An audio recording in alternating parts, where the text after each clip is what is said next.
An oath, we want to protect and defend the Constitution of the United States from all enemies, foreign and domestic.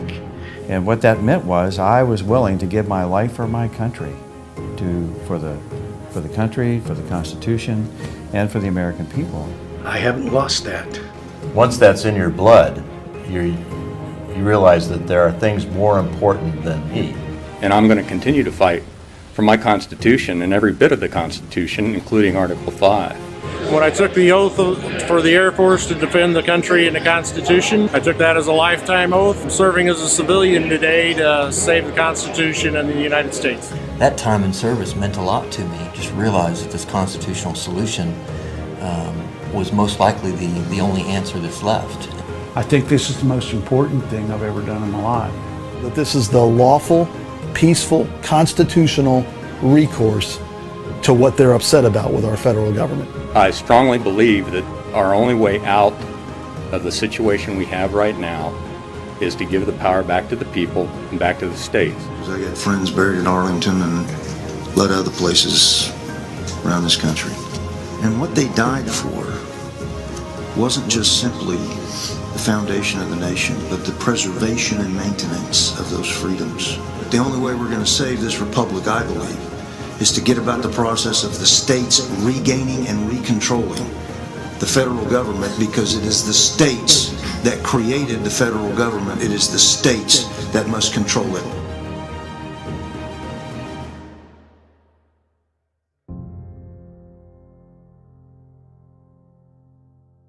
State legislatures have the power, acting together. That's why our founders created a mechanism in the Constitution. This is going to be the biggest army of Americans who love our country and love liberty that has ever arisen. This is the only way back. And all the people that say, what can we do? This is the answer. We are calling you to a greater calling. Ask not what America will do for you, but what together we can do for the freedom of man. To do whatever needs to be done to preserve this last and greatest bastion of freedom. Liberty and self-determination is in the hearts and the DNA of our people. Every place I go, I meet great patriots who are doing great things for this country. Those who say that we're in a time when there are no heroes, they just don't know where to look.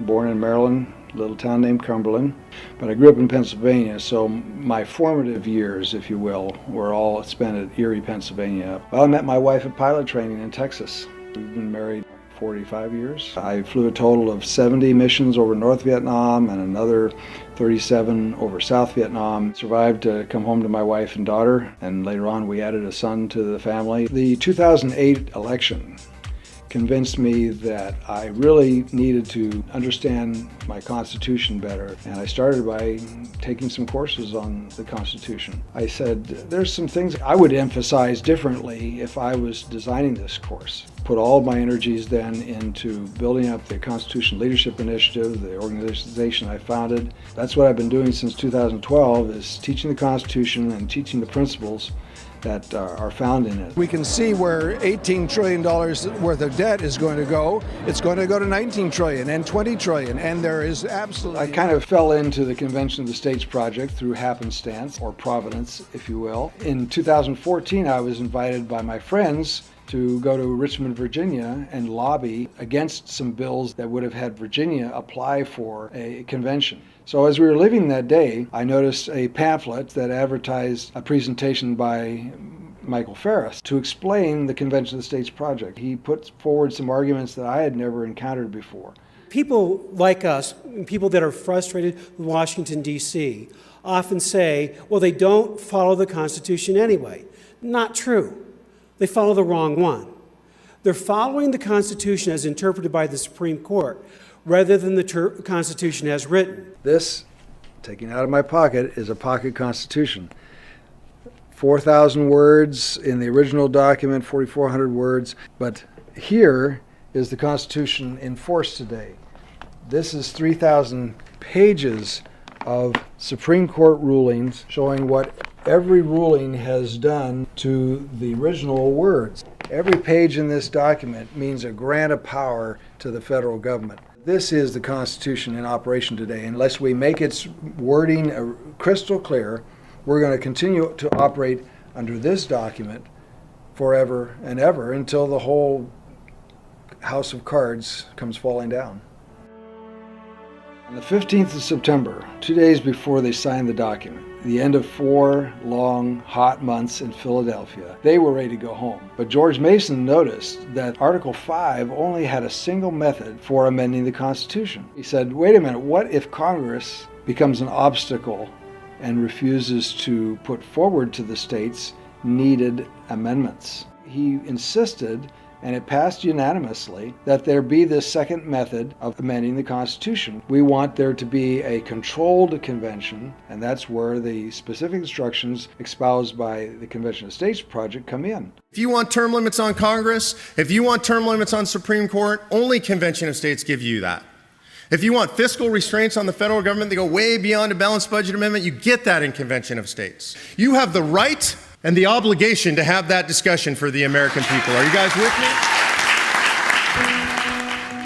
As we approach an Article 5 convention, we will have discussions about the Constitution in every location. Bedrooms and living rooms and bars and offices, taxi cabs, public parks. People will start asking the right kinds of questions of candidates. What is the original design of government? And if it's different today, how do we change back to that original design of government? This constitutional republic is in great jeopardy. Franklin said they were giving us a republic if we could keep it.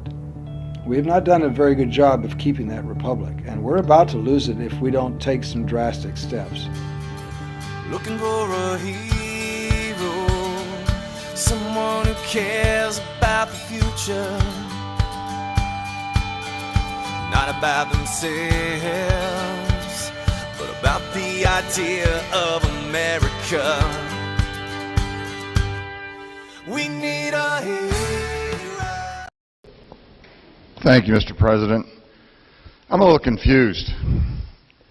We have people praising the Founding Fathers in the document that they've written, yet they're telling us not to use a portion of the document that they've written. Over the last 20 years, our national debt has doubled twice. Twice! Under administrations of both parties. So what is the hope that they're going to rein that spending in? The gentleman from Greenbrier mentions 54% wanting to go socialist. Well, the document says 75% have to ratify it. I'm not worried about that 54%. The senator from Greenbrier stood up and said it's an insult to those that have fought wars. Sir, I've fought wars. I'm not offended by this resolution, and I'm not offended by this document. Mr. President, I urge adoption of this resolution. Mr. Chairman, members, my name is Clifford Sisko, S-I-S-K-O. I'm from Miles City, Montana. I come here today in support of Convention of States Resolution SJ2 being presented here today. As a veteran, I believe as strongly now in the ideals set forth in our founding documents as I did when I joined the Navy. As a young man, all of 17 years of age, I stood alongside a number of other young men and women who swore an oath to support and defend the Constitution of the United States of America against all enemies, foreign and domestic. I have not been released from that oath. Like so many others who came before us, we did what that oath required of us. Every day we put on that uniform. And every time we went into battle, we upheld that oath. The words honor, commitment, and courage.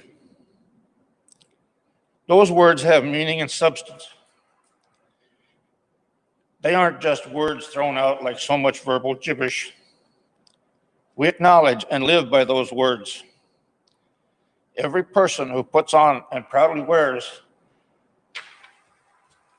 the uniform of this great country does their level best to comply or exemplify those words at all times.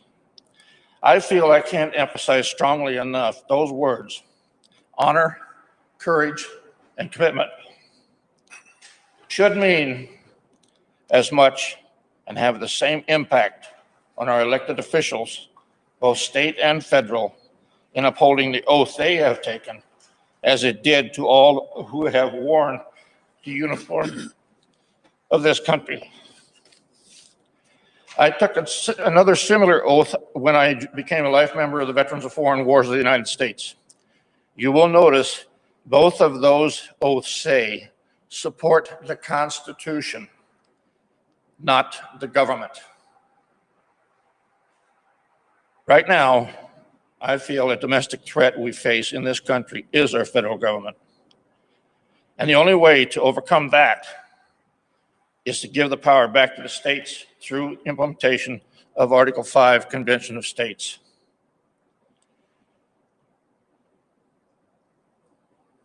The framers gave us a remedy.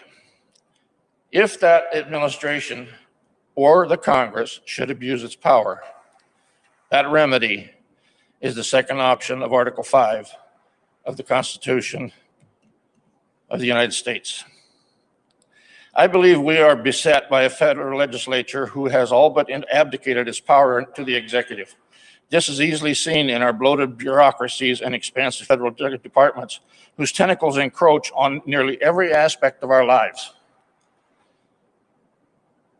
We are beset by its power through a federal executive who has all but abdicated its power to the judiciary, where policies known to be unconstitutional are put into motion in violation of the very oaths they swore to uphold, all with an eye to the judiciary for final determination.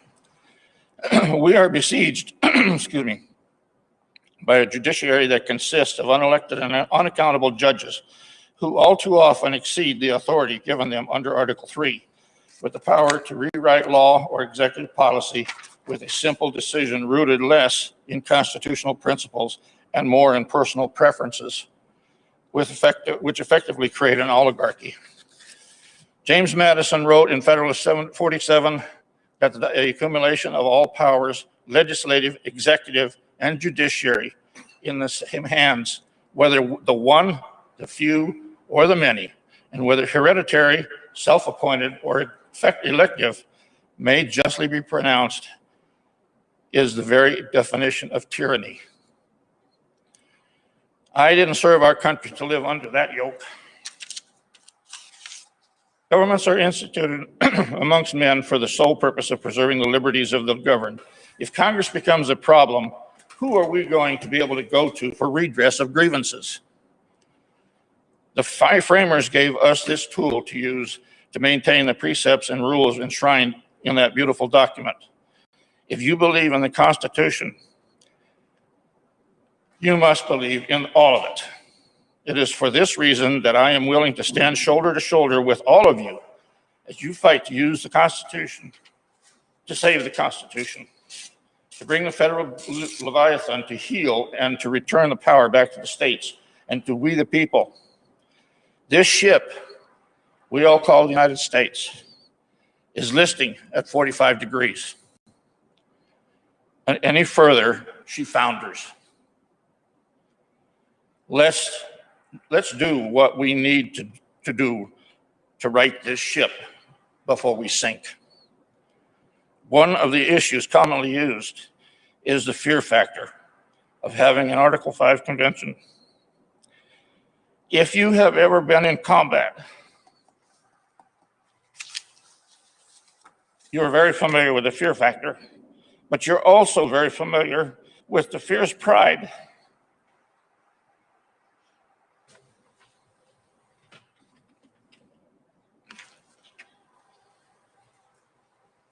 and sense of honor you've had, that felt standing together.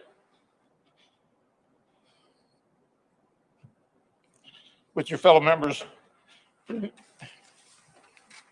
during a firefight. We must never let fear prevent us from doing what is right or needed. I don't want to even imagine where we would be today if our men and women in uniform would have given up during World War I, World War II, Korea, or Iraq. If those who gave the full measure of service to country could give voice today, they would ask, is our sacrifice all for nothing? Thank you.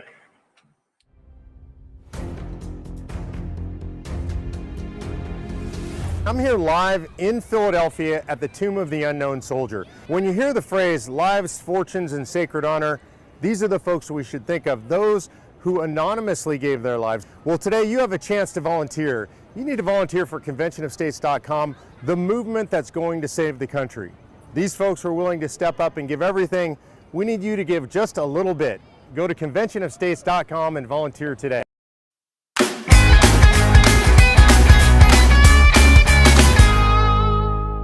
Have never really been involved in politics before, but it's my voice counts. I mean, I did serve my country proudly, and it's time to serve it again.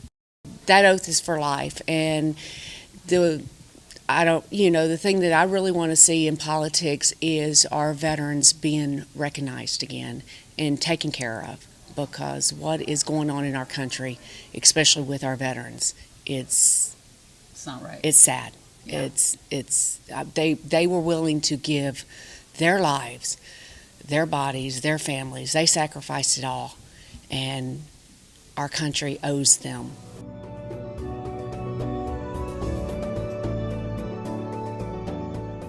What a great country it is, and don't take this country for granted, and our rights to vote, our rights to our faith, and our rights to serving our country.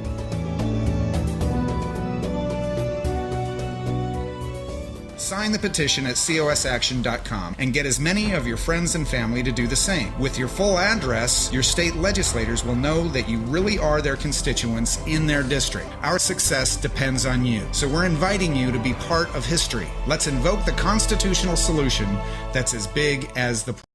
Name is Dave Lockman, 73 years old, and a 50-year resident of the state of Wyoming. So I'm no youngster for Wyoming. Anyway, I come here with 5 friends today that represent, interestingly, going clear back to the time of George Washington at Valley Forge. Ron's grandfather, 11 generations ago, served right under General Washington at Valley Forge. And that Declaration of Independence became the forerunner of what became the Articles of Confederation and the Constitution and Bill of Rights of the United States of America. My father served in World War II in all 13 theaters of the South Pacific. He taught flag etiquette all through his life to schools and so on. He started a war memorial in Brighton, Colorado. Ron's dad landed on Normandy Beach, so went through a lot of heck when he was there. My brother, Ron, served in Vietnam, and we're concerned about,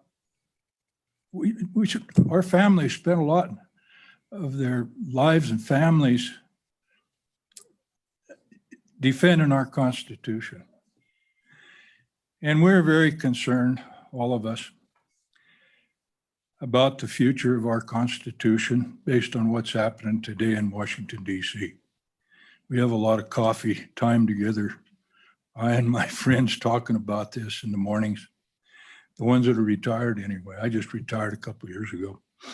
And that's why we're here today.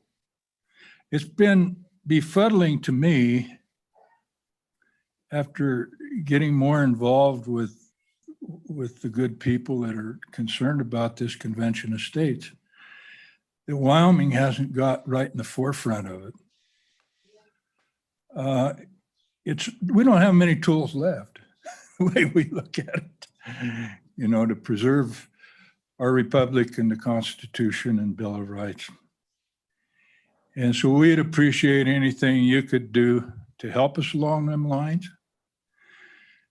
so that our kids and grandkids can have a future in this great country. And we don't have a lot of options left. We look at it, and this is something the states can do. That in the ballot box, if hopefully we can keep it from changing the rules there. But anyway, we thank you for letting us speak, and we'd appreciate your yes vote. And for you to get out behind with your colleagues in the Senate and House and really get this thing going. Thank you. I'm here live in Philadelphia at the Tomb of the Unknown Soldier. When you hear the phrase lives, fortunes, and sacred honor, these are the folks we should think of, those who anonymously gave their lives. Well, today you have a chance to volunteer. You need to volunteer for conventionofstates.com, the movement that's going to save the country. These folks are willing to step up and give everything. We need you to give just a little bit. Go to conventionofstates.com and volunteer today. Someone came up to me earlier and said, "Are you here to fire us up?" And the reality is, no. Looking out at that crowd fires me up. I mean, listen, I look at where our country is and where it's going, and I wonder what we can do about it. And to me, Convention of States is the second American Revolution, without the bullets this time. It's the opportunity for the people to actually stand up and do something big enough and worthy of our founding promise. And I don't have to explain the problem to people in this room. We understand what it is, and we know that neither political party is going to get it done. That's a room full of patriots, and it's going to be that 1%, 2%, 3% of patriots that are willing to cut through the resistance and say, now is the time, and this is the place. So I am honored to be a part of it, and just to sit in front of so many great patriots.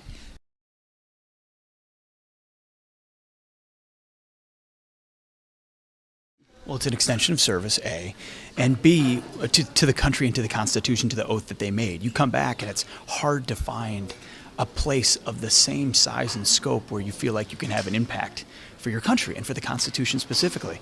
It also is one of the things vets miss the most when they take off the uniform, is the sense of purpose that you have. There's a meaningfulness to serving something greater than yourself, God and country. And so when you can come back and find something like this that's so well run, the mission is so clear, there's a grassroots imperative in every state. It's not like you just have to go to Washington, D.C. You can connect right where you're at. You add all that up, and it's like, well, this is the red, white, and blue uniform I can put on right now. And the training that I've been given, show up on time, work hard, have integrity, commit to a team, but also know how to lead. Those are all attributes that I know Convention of States loves to have in people involved too, so it works both ways. Great question. First of all, remember the media is not the real world.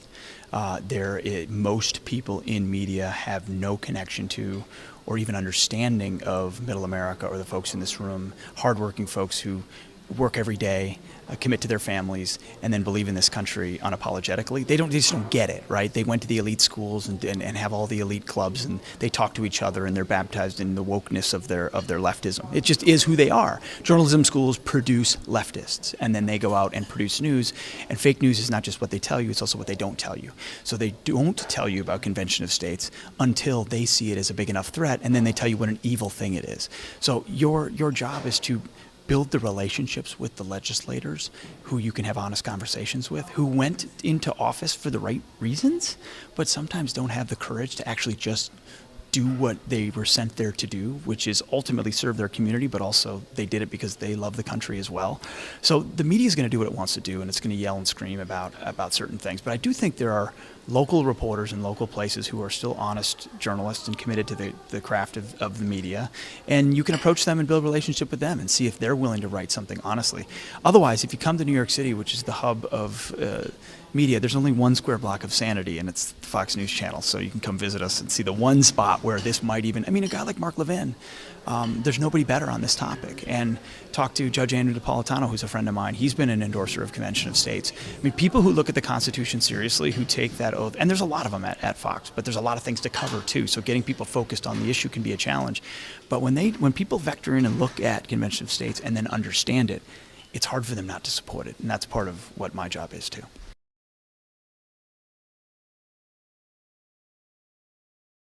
I would say, what are you waiting for, and what evidence do you have that the things that we've been doing or the things you've tried to do have thus far worked to stem the problems of the overreach and growth and complete irresponsibility and recklessness of the federal government? Like, what has worked? Has it been electing Republicans? Has it been Republican legislatures? Has it been Democrats and Democrat legislatures? None of those things have limited the size and scope of government, have put our inserted any amount of fiscal responsibility, and the so-called swamp is never going to fix itself or reform itself. So if you want the power to actually roll back the leftist takeover of our government, nothing you're trying is working. And don't fall for the small petty arguments of, well, it's going to be a runaway convention, or it's going to be this, or it's going to be that.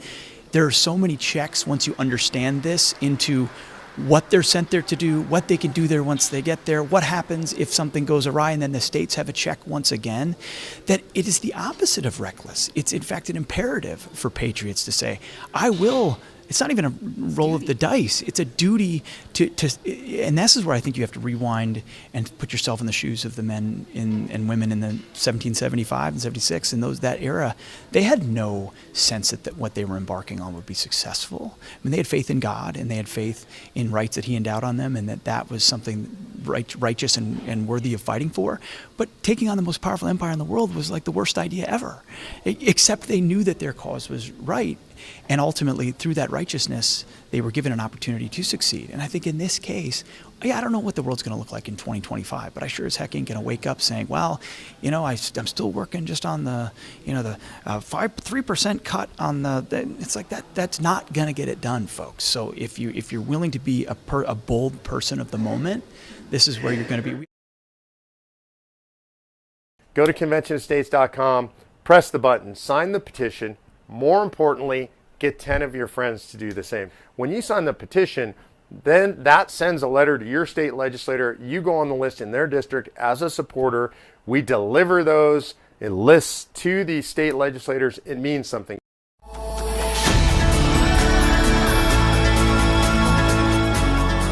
You took an oath to protect and defend the Constitution, but you never renounced that oath. The veteran is probably the most influential civilian over our state legislators. As a Veterans Coalition's director, you will help recruit, welcome, and educate other U.S. military veterans in your state about the only constitutional solution that's as big as the problem. You will be proactive in raising grassroots support with veterans groups in your community. We invite you to continue your service to our great nation. Your country still needs you. Join the fight today at conventionofstates.com.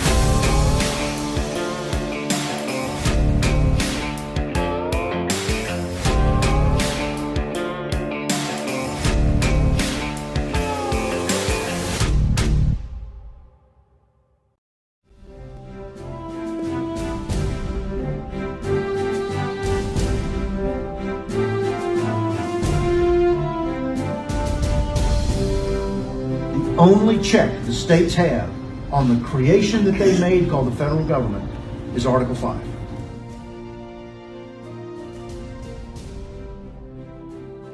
He said, enemies do not capitulate because of what you've done or even what you're capable of doing. They capitulate because of what they believe you're willing to do. And when you tell your belligerent opponent what you will not do, what weapon system you will not use, you've just told him what your threshold to quit is. I don't know about y'all, but I ain't a quitter. And I've spent too much blood and treasure, just like you have, my friend, Mr. Marine. I think the threat to our nation right now is so profound, and how we govern ourselves is so threatened, and our liberties are so threatened.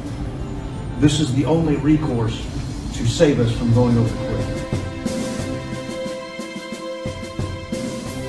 I'm a veteran and I'm a disabled veteran. I believe that we are supposed to support America, and we were supposed to take care of this country. And that's, to me, that's what the Convention of States is all about, is trying to defend our country against the various things that are going on in Washington today. I got involved with Convention of States actually by accident. I was surfing the internet and kind of reading comments from various folks about various things going on with COVID and all the situation that's going on right now. And somebody had mentioned Convention of States, which I had never really heard of. And they encouraged me to go read it and had put out the actual link to it. So I went on the web and read all about the Convention of States, got very interested, signed a petition before I actually talked to anybody. And then after I signed a petition, I was contacted. And I came back and said, you know, this is a pretty interesting situation. When I was contacted, they asked me if I would be willing to assist, and I absolutely stepped up right away. As a service-disabled veteran, I feel that I'm still trying to protect my country, and I really think it needs it right now.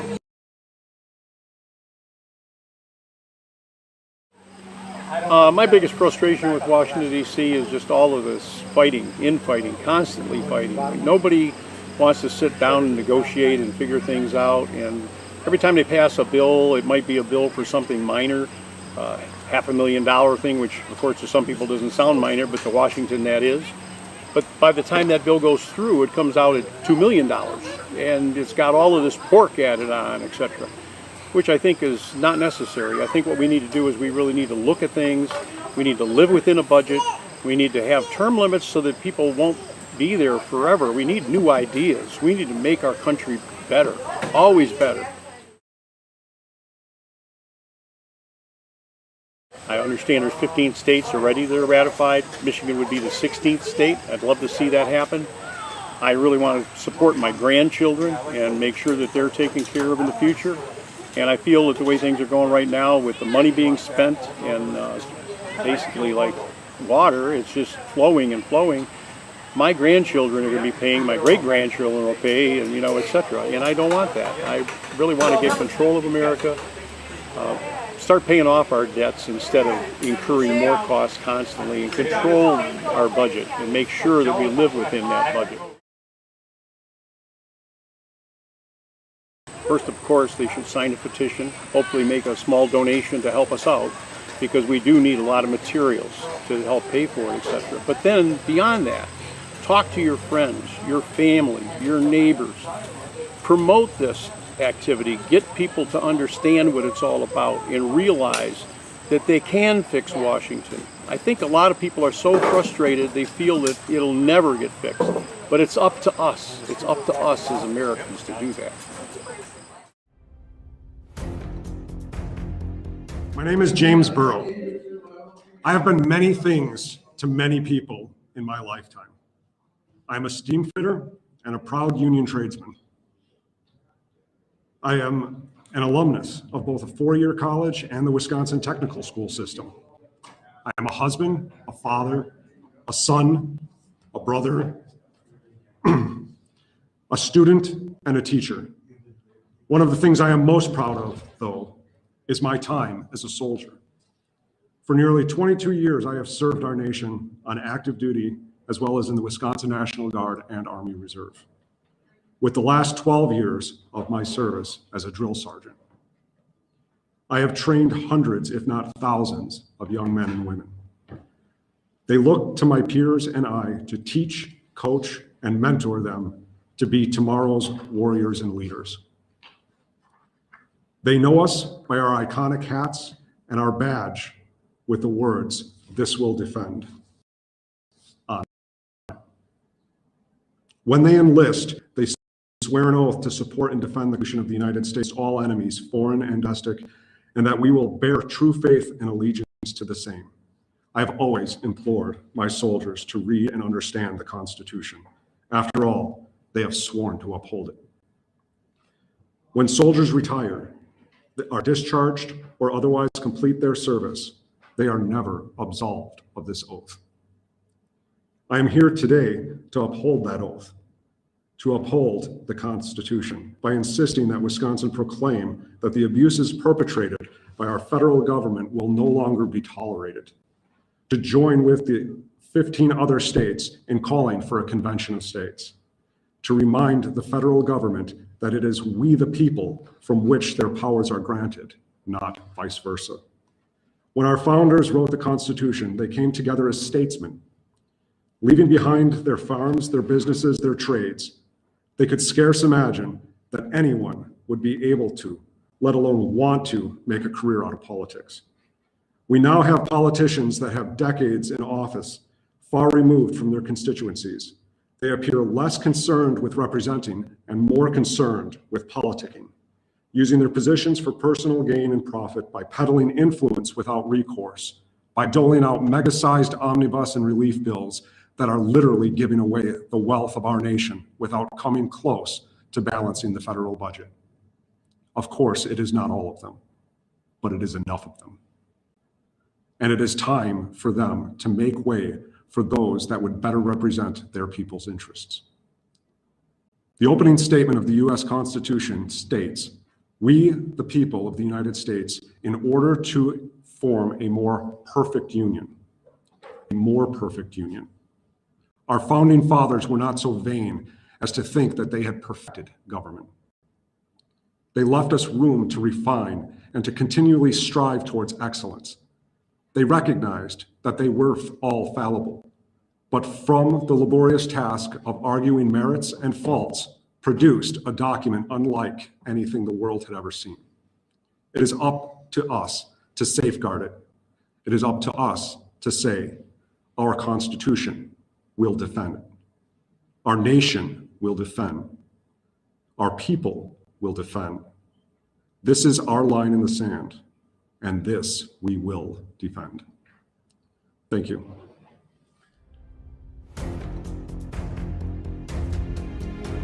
Thank you, Chairman and distinguished members of this committee. My name is Doug Dorn, and I live in Brookfield, Wisconsin.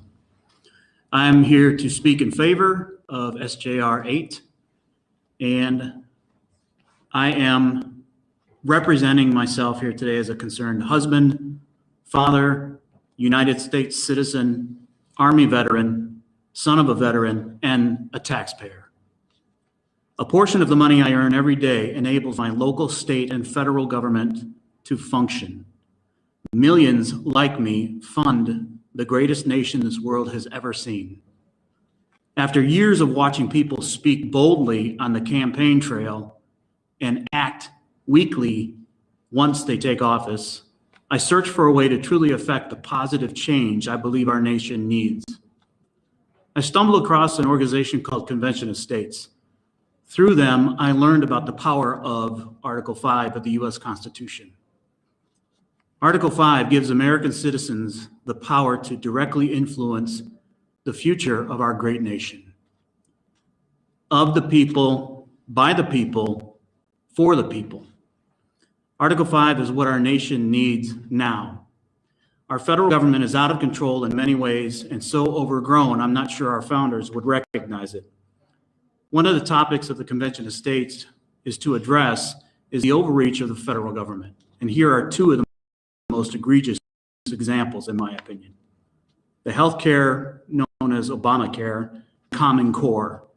Obamacare, our monthly healthcare plan, my family, the premiums have increased from around $20 per paycheck to $225 per paycheck.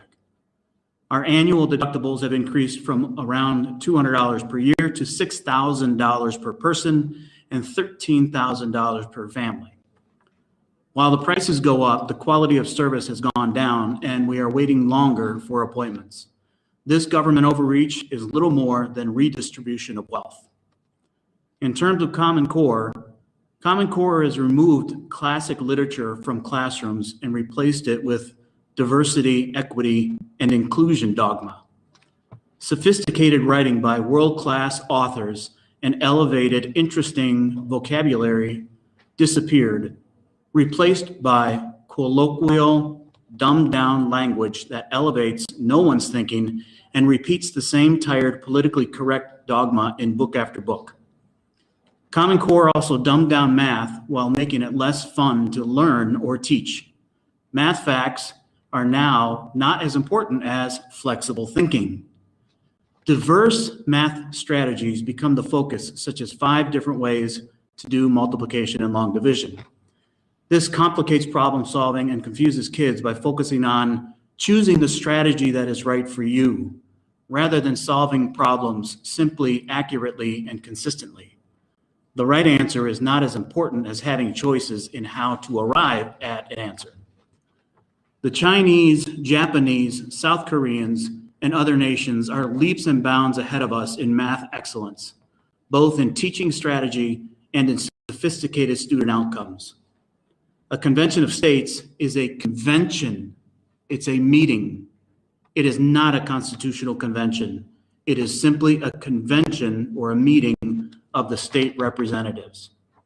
Earlier, you heard from a member from the John Birch Society, and he used the terminology constitutional convention.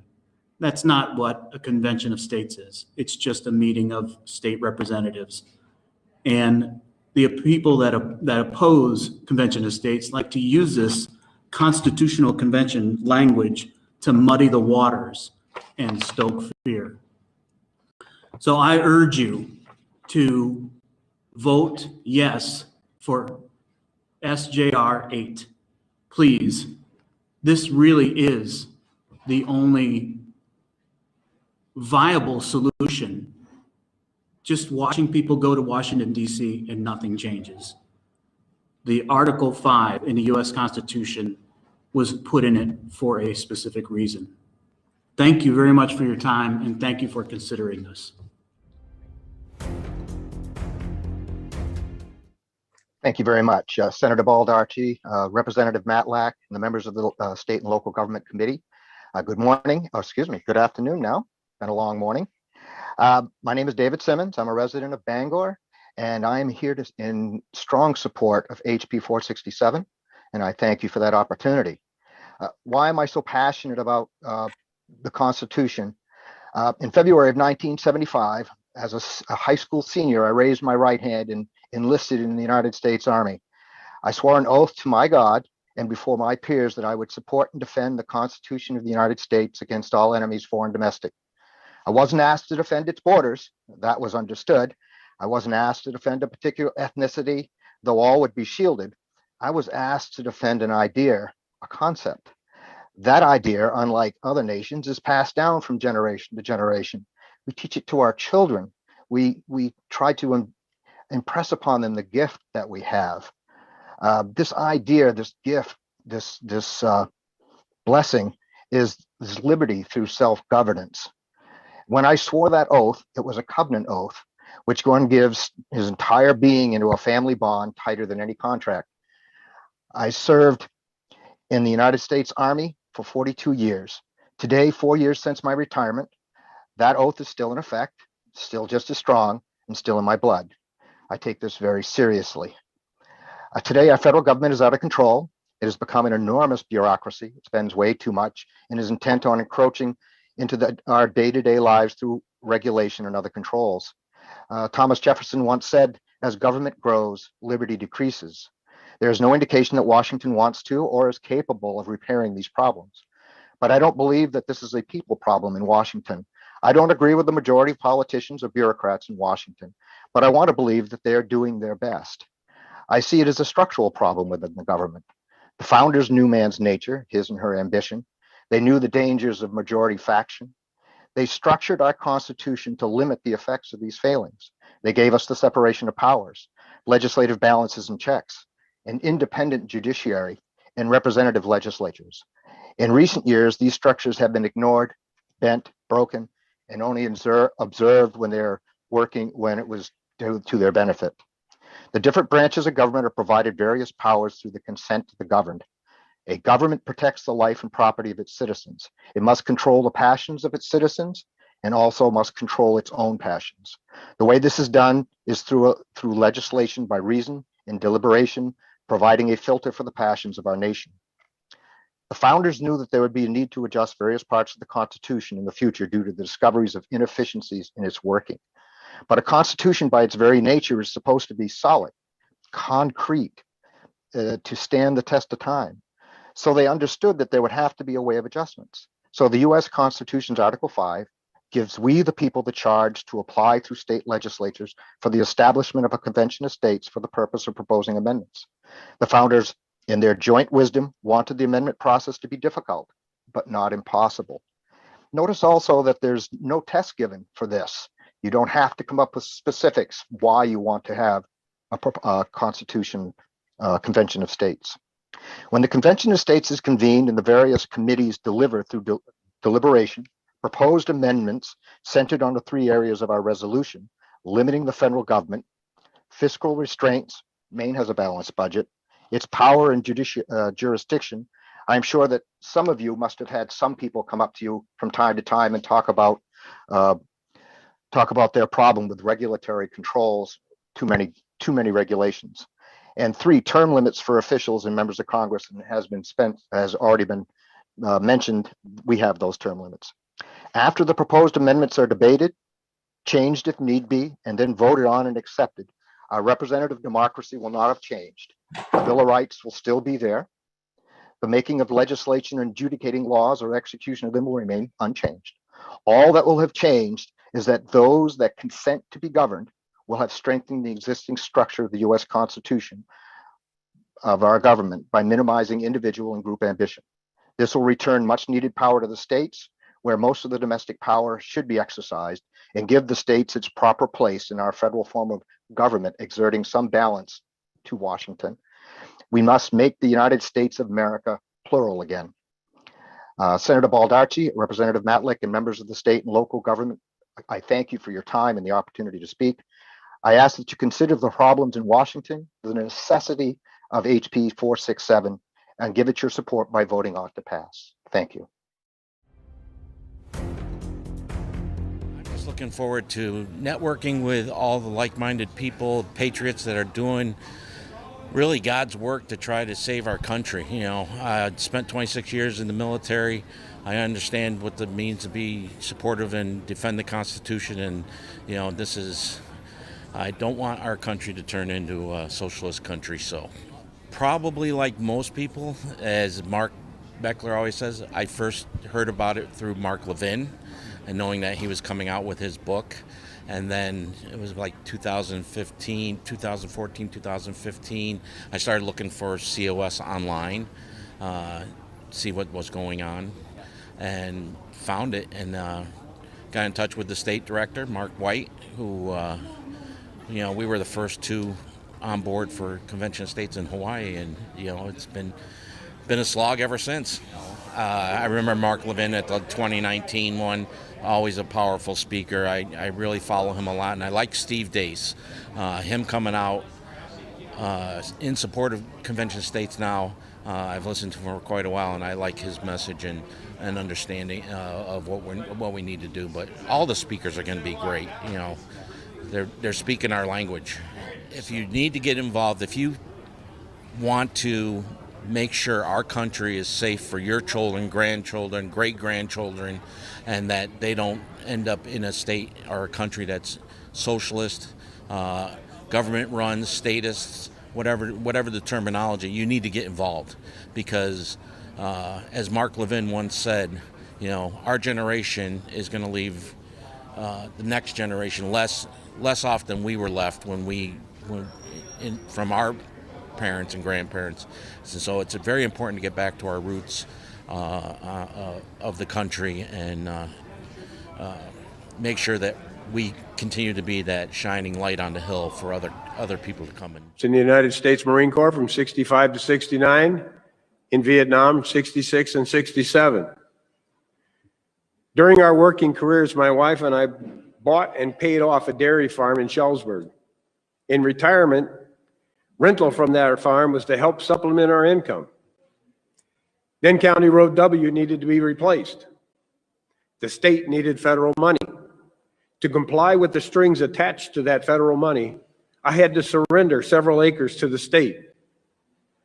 Of course, I was paid the current price for those acres, but not the 20 or 30 years of rent. The strings were written by a bureaucrat in Washington, D.C. The state hired road engineer, the county highway department, my state senator and representative, all agreed that taking my land was not necessary to ensure the quality and safety of the road. However, none had the authority to do anything about it. The authority to accept or modify the strings attached to federal money belongs here with the people familiar with everything Wisconsin, not in Washington, D.C. I'm a combat veteran. I've been in firefights. I know fear. Please do not let fear of doing something in this political climate paralyze you to do nothing. You have the power of the Constitution, the power of your constituents, and the power of history to stand up and reestablish the sovereignty of this great state against an overbearing federal government. Thank you. Pledge allegiance to the flag of the United States of America and to the republic for which it stands, one nation under God, indivisible, with liberty and justice for all. You may be seated, unless you're too excited to be seated. Wow, what a turnout. This is fantastic. Where's that busload from Alexandria? Wow. Okay. Fantastic. My name is Steve Davidson, and I'm a volunteer for the Convention of States. And I'm here because, as a Vietnam veteran, I swore an oath, like many of you have, to protect and defend this Constitution against all enemies, foreign and domestic. And that oath does not expire until I do. I'm here because I want to fight for my kids and grandkids, and for your kids and grandkids. I fear the life they will have when that $20 trillion plus immoral federal debt comes crashing in on their lives. I fear for the life that our kids and grandkids will have when that $100 trillion in unfunded liabilities from the federal government that comes crashing down on their heads. I fear the life they will have with regulations after regulations created by unelected and unaccountable bureaucrats enter every nook and cranny of their life and destroy their liberty. And I fear for the life our kids and grandkids will have if they are governed by a ruling elite in Washington, D.C., who believes that sovereignty lies within their own political power and money from special interests. It is time, ladies and gentlemen. This is the moment when we, the people, need to stand up and use this fantastic tool. How do we actually do this? Well, the Founding Fathers. How do we re-educate these people in Washington, D.C. and let them know that it's we, the people, that the Constitution says has sovereignty in America? They need a lesson. And the question is, what actions do we take? How do we actually accomplish that? We talk about this all the time in coffee shops and every gathering around. But what can we actually do to make it happen? Well, the good news is that the Founding Fathers, in their God-given brilliance, recognized that America would someday be in this situation. And they provided us with a tool, a weapon, the authority, a gift, to use exactly for a time like this. And it's found in Article 5 of the United States Constitution. It gives we the people, working through our state legislators, the opportunity to propose amendments to the U.S. Constitution. And with properly written and clarifying amendments to that Constitution, we can once again be a country that is governed with the consent of the governed, and once again be a country with a government of, by, and for the people.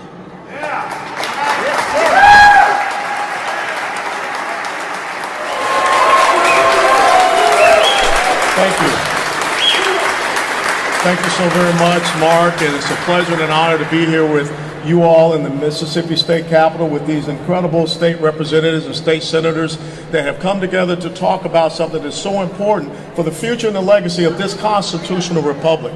You know, it's sad that we don't teach civics too well in our schools today, and most people don't understand what it means to live in a republic. And Mark talked about something, and I just want to show you, Mark, there's my pocket constitution. And the thing, when you look at this little pocket constitution, it's falling apart. If you want to come up and check it out, it's underlined, it's highlighted, that's why it has the paper clip on it. Because there was something that happened through 4 generations in my family. Words that we all spoke. And those words were that I will support and defend the Constitution of the United States of America against all enemies, foreign and domestic. That I will bear true faith and allegiance to the same. And that I take this oath with no purpose of evasion, so help me God.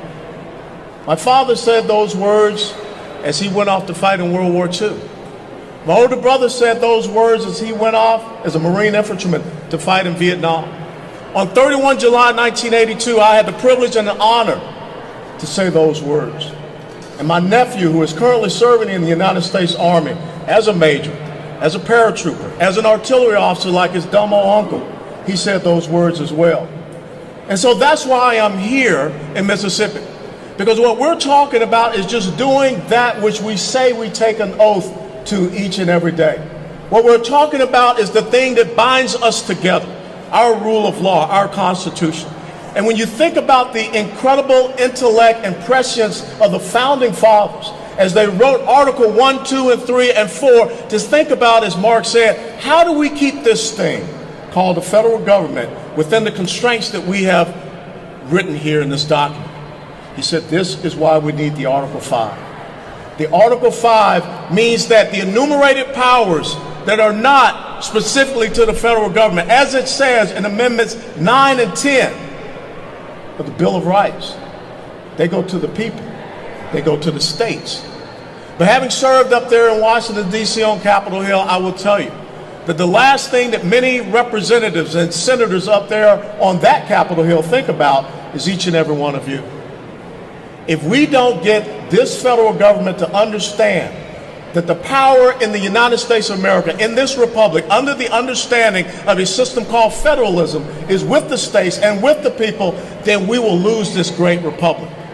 Then we will have said to all of those generations that have borne the cost of wars, that have made the ultimate sacrifice, that have done, as Abraham Lincoln said, gave the last full measure of devotion to this great nation, their sacrifices would have been in vain. This is why I'm here. This is why you're here. Because the power in this country is not in Washington, D.C. It's actually not even right here in this state capitol. The power is in each and every one of you.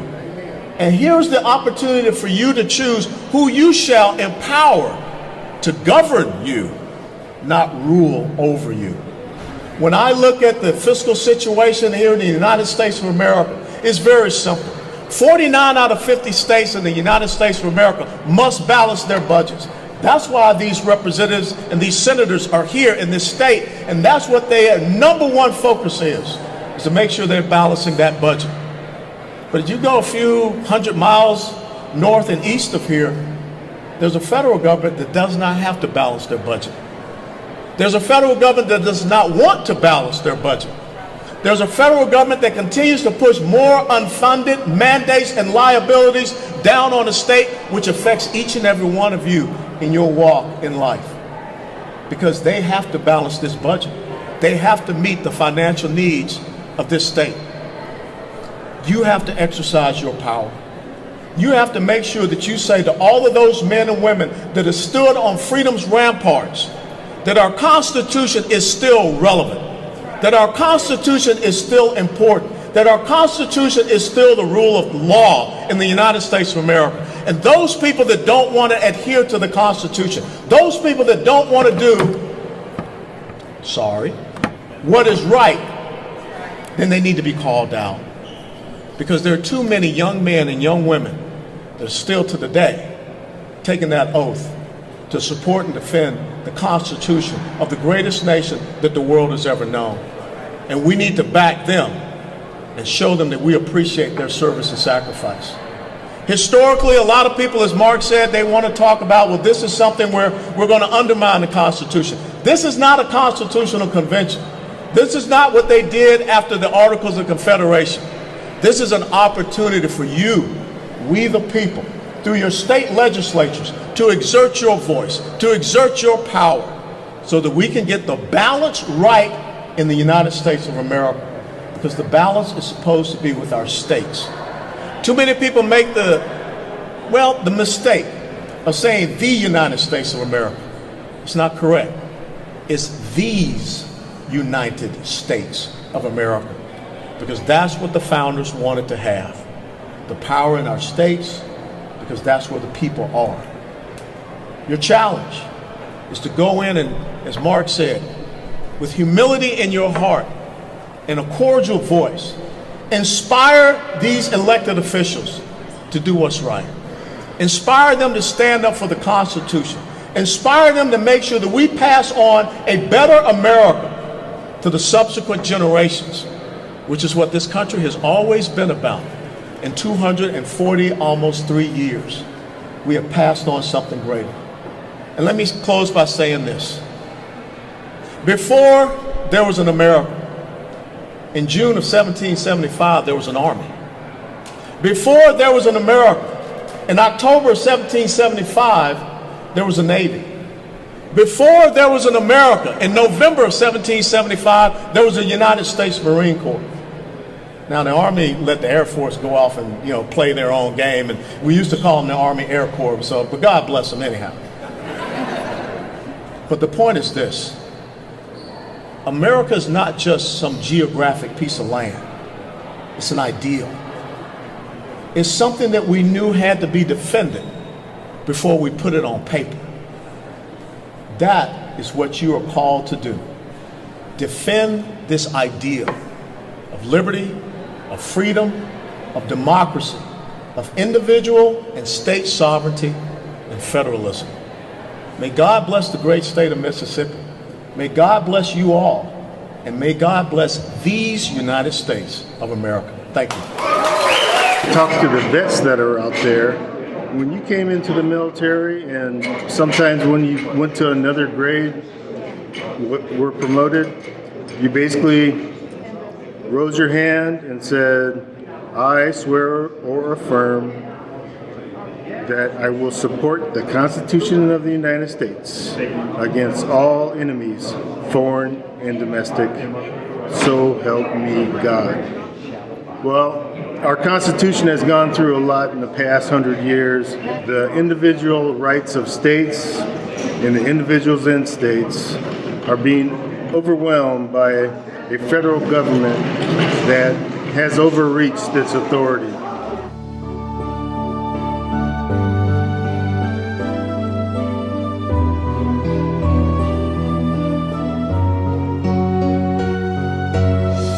This is the time when your country needs you. We still need you. Seeing how things are going in the federal government, I see this country getting very scary very quick. And before I was in the military, and I wanted to find a peaceful solution to our problems. And this seemed like the only one that could answer all the questions. I would like for the federal government to let states be states and let the federal government be the federal government. Stop meddling so much as far as to small businesses or business practices, especially with the economy that we're having today. I also would love to see a balanced budget act. I think it's very unfair that almost every state has a balanced budget act, but for some reason our federal government doesn't. I can say this much because I am a volunteer. I say this every single time. I say that the pay sucks, but it's really good for the soul. It makes me smile every single time that I get a new petition. And seeing people that, thought that there was no hope to actually take care of to put the federal government back in its box, they see that there is. I mean, our country was built by patriots, that did give everything they could. And you have to understand that these were people that were just farmers. They were just everyday average workers. They weren't politicians. And to see that it takes the average person to actually sit there and run a country or correct a government if necessary is a very important thing.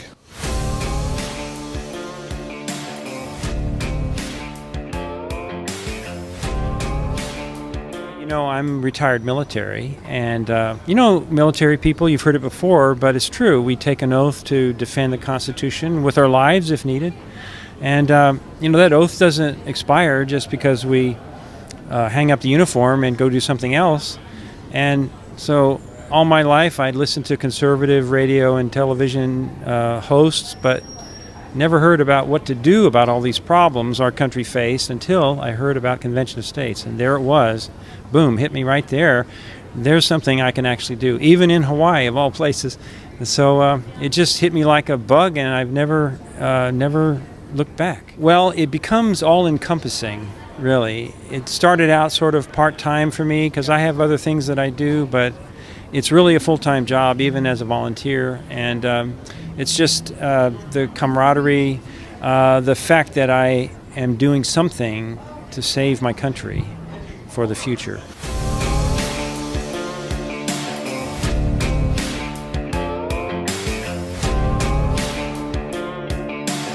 I found personally in my own life and in my practice in helping clients that virtually every sphere of our life these days is affected by government.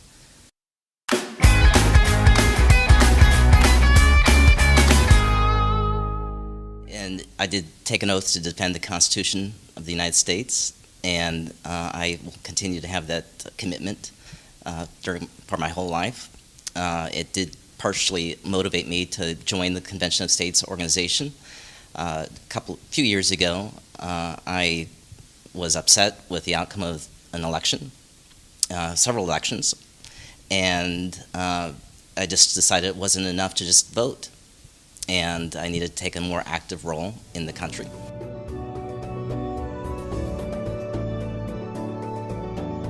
I take clients when I'm out of session, when we're out of session, and when we start the session, I just don't take any more clients. And I try to wrap up the cases as much as I can before the session starts. And so that's one reason why I'm motivated to do everything possible to get this resolved in a couple months as opposed to maybe 4 or 5. What I've discovered in my dealing with legislators and their staff is that they use the rules to their advantage. And so if you don't know the rules, you don't know if they're being used to your disadvantage. So it's very critical that we learn the rules as well as they do, or if not better, and use them to our advantage. And that's what I've been attempting to do as a legislative liaison.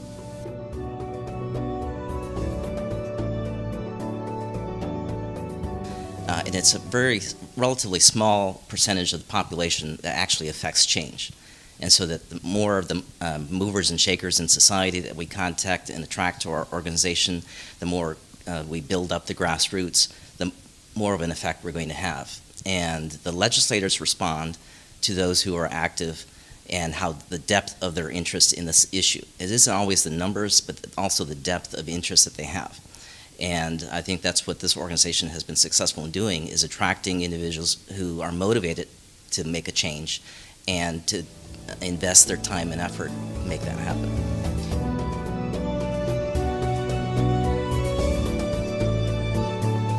Mr. Chairman, members of the committee, delegates, ladies and gentlemen, thank you for the opportunity to speak here this morning. I'm here to speak in support of HCR 31, the Convention of States resolution. I'm Dan Starkey. I'm a retired Master Sergeant of the U.S. Air Force, which I served proudly for 28 years. I currently live in western Greenbrier County, where I hope to stay until they find me someday drooling on my shirt collar and carry me off to the old soldiers' home. Until that time, I will carry on this fight for the future of my country. I swore an oath like yours, Mr. Chairman, when I enlisted to serve my country. Part of that oath bound me to preserve, protect, and defend the Constitution of the United States. It is not, as some people call it today, a quaint anachronism from a bygone era. It is the most precious statement ever made by human beings concerning the liberty of their fellow people. They all take that oath in Washington, D.C. I wonder how many of them consider their oath of office as anything more than a perfunctory checking of a box. We could speak a lot about the looting that goes on daily in Congress, but what good does that do? None. They make all the rules, sort of. Congress has effectively abdicated its lawmaking authority to the executive and judicial branches. They write very little of the legislation they pass, and they often don't even read it. Presidents enact legislation by executive fiat. The two major parties fight constantly over who will get to appoint the next Supreme Court justice to do their bidding. Bureaucracies issue mountains of regulations that Congress allows to have the effect of law. It would not surprise me to learn that each of us has already run afoul of some regulation this morning and we don't even know it. The administrative state is so powerful that it can with impunity trample on the rights of any citizens it chooses, not for any suspected crime, but simply for displaying an insufficiently subservient attitude. Americans are being held in federal custody today without trial. Some have sat in jail for a year without even being charged. But the Congress, not their problem. They're riding the federal gravy train, serving their beloved benefactors with special interest spending, and don't get between any of them and a television camera. You may not survive the encounter. The national debt, as you've heard, is now topped $30 trillion. The debt service alone will cost each and every family in this country $2,600 this year. The unfunded liability is creeping now towards 200 trillion, excuse me. And there's no plan to address it. No one in Washington seems to care. Do you? Almost finished. The states need to come together to amend the Constitution in ways that will limit the power and jurisdiction of the federal government, establish a balanced budget at the national level, limit the congressional power to tax, and enforce fiscal restraint on the central government. And so, I and thousands of other mountaineers ask you today to be courageous, plant your flag, make a stand for liberty, and pass this resolution. Thank you. I am Gail McCowan, and I am a Baltimore City resident within Senator Ferguson's District 46, a one-year volunteer with the Convention of States, and I'm a retired Lieutenant Colonel of the U.S. Army. Service members who take an oath to the Constitution truly understand the meaning of service to something greater than themselves. This virtue is long lost on career politicians in Washington who exhibit little to no desire to serve their constituents. And I didn't spend 21 years serving this great country to spend the rest of my time saving it from power-hungry politicians. The federal government has become much larger than the founding fathers intended. New committees, new commissions, new policies, new agencies, new regulations, and with each new initiative comes the need for funding, while creating new solutions to old problems when many of those problems could be solved right here at the state level. Marylanders believe this too. Our petition numbers are steadily growing within the state, and I have attended many events representing the Convention of States this past year, and Maryland citizens are talking, and they are disgusted and ready to exercise Article 5 for Maryland and for the people of Maryland who are tired of supporting federal politicians who don't support their desires and fail to represent them once they are elected. If we, the people, can't get our federally elected politicians to work on our behalf, nor hold them accountable, then the check and balance answer for the people is Article 5 of the U.S. Constitution. So as a supporter and participant within the Convention of States, then the state of Maryland would then have the ability to address limitations on out-of-control federal overreach. I'm here live in Philadelphia at the Tomb of the Unknown Soldier. When you hear the phrase lives, fortunes, and sacred honor, these are the folks we should think of, those who anonymously gave their lives. Well, today you have a chance to volunteer. You need to volunteer for conventionofstates.com, the movement that's going to save the country. These folks are willing to step up and give everything. We need you to give just a little bit. Go to conventionofstates.com and volunteer today. I was in the Marine Corps, and I'm a Marine as well, by the way. I just finished officer candidate school this summer. Good for you. Thank you, sir. Good for you. Yep. So Semper Fi, Marine. That's yes, awesome. Semper Fi. It was one of those deals where I can't really recall what political event it was that happened, but it really got me agitated, and I really started paying attention to what was going on at the federal level, and I didn't like what I was seeing. And then it just so happened that I was driving home. It was actually from Norfolk, from work. I was driving all the way home to Maryland one night, and it just so happens I was listening to the radio, and I was flipping through the stations, and I heard this guy yelling, and it was Mark Levin. And he started talking about Article 5 and the Convention of States movement, so I did some research on it, and it seemed like it was really the only way that we could really rein in the federal government, because in my time I've only seen the federal government get bigger and spend more money and just obfuscate their responsibilities. It's not a good situation to be in. It's really has a bad impact on people's liberty, and that's really what this is all about, is preserving liberty. Go to conventionofstates.com, press the button, sign the petition. More importantly, get 10 of your friends to do the same. When you sign the petition, then that sends a letter to your state legislator. You go on the list in their district as a supporter. We deliver those lists to the state legislators. It means something. I don't usually speak to publicly, so I'm a little nervous. I'm here, though, defending our form of government, not to change it. I'm a Vietnam veteran. I wear this particular hat because I didn't belong to the 11th Cavalry, Armored Cavalry, but they saved my butt in Vietnam during the Tet Offensive. And I understand the term enemy within the wire. And I just want to ask you, do you understand what that means when you have enemies within the wire? We had our outlying units overrun, artillery units being overrun by the enemy. And the call was enemy within the wire. That means they're not only fighting hand-to-hand combat, they're putting on American uniforms. You don't know who they are. They're inside the wire. You don't know until they stab you in the back. And I'm afraid we have that going on in Washington. We have enemies inside the wire. I'm here as a third-generation American. My grandfather taught me about his love for this country.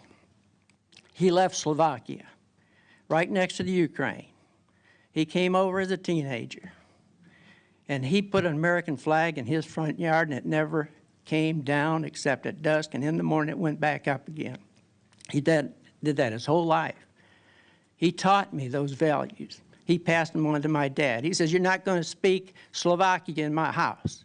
You're going to speak English. You're going to learn the American way. I've left the old behind. I'm here, an American. He taught me those values. Why did I go to Vietnam? I'll tell you. It was American family values taught to me by my grandfather about this country. And the other thing was what my grandfather was taught me about socialism, what he was running away from. I heard on the news at that time in Vietnam era, you'll remember, it's the domino effect. One country falls, the next will fall. If we don't hold Vietnam, South Vietnam, then it's going to be all Southeast Asia. And then it's going to be here. Well, I say it's here. We got enemies inside the wire. But our founding fathers made a way to defend us when it got out of control. And our plea is that you guys will do your job. The domino effect has happened all across this world. It's in Washington. Look around. We have enemies inside the wire. But they have a socialist agenda, one my grandfather talked to me about. Who pays for the votes? International corporations, chambers of commerce, globalists. It's not the American people. All the polls show what the American people believe. But we have enemies inside the wire. They're our leaders, and they're leading us in the wrong direction. I ask on my grandfather's knees to vote for the Constitution of States, Convention of States. I like to call it the Amendment of States, because it's our turn to put forth an amendment, not the people in Washington. Thank you.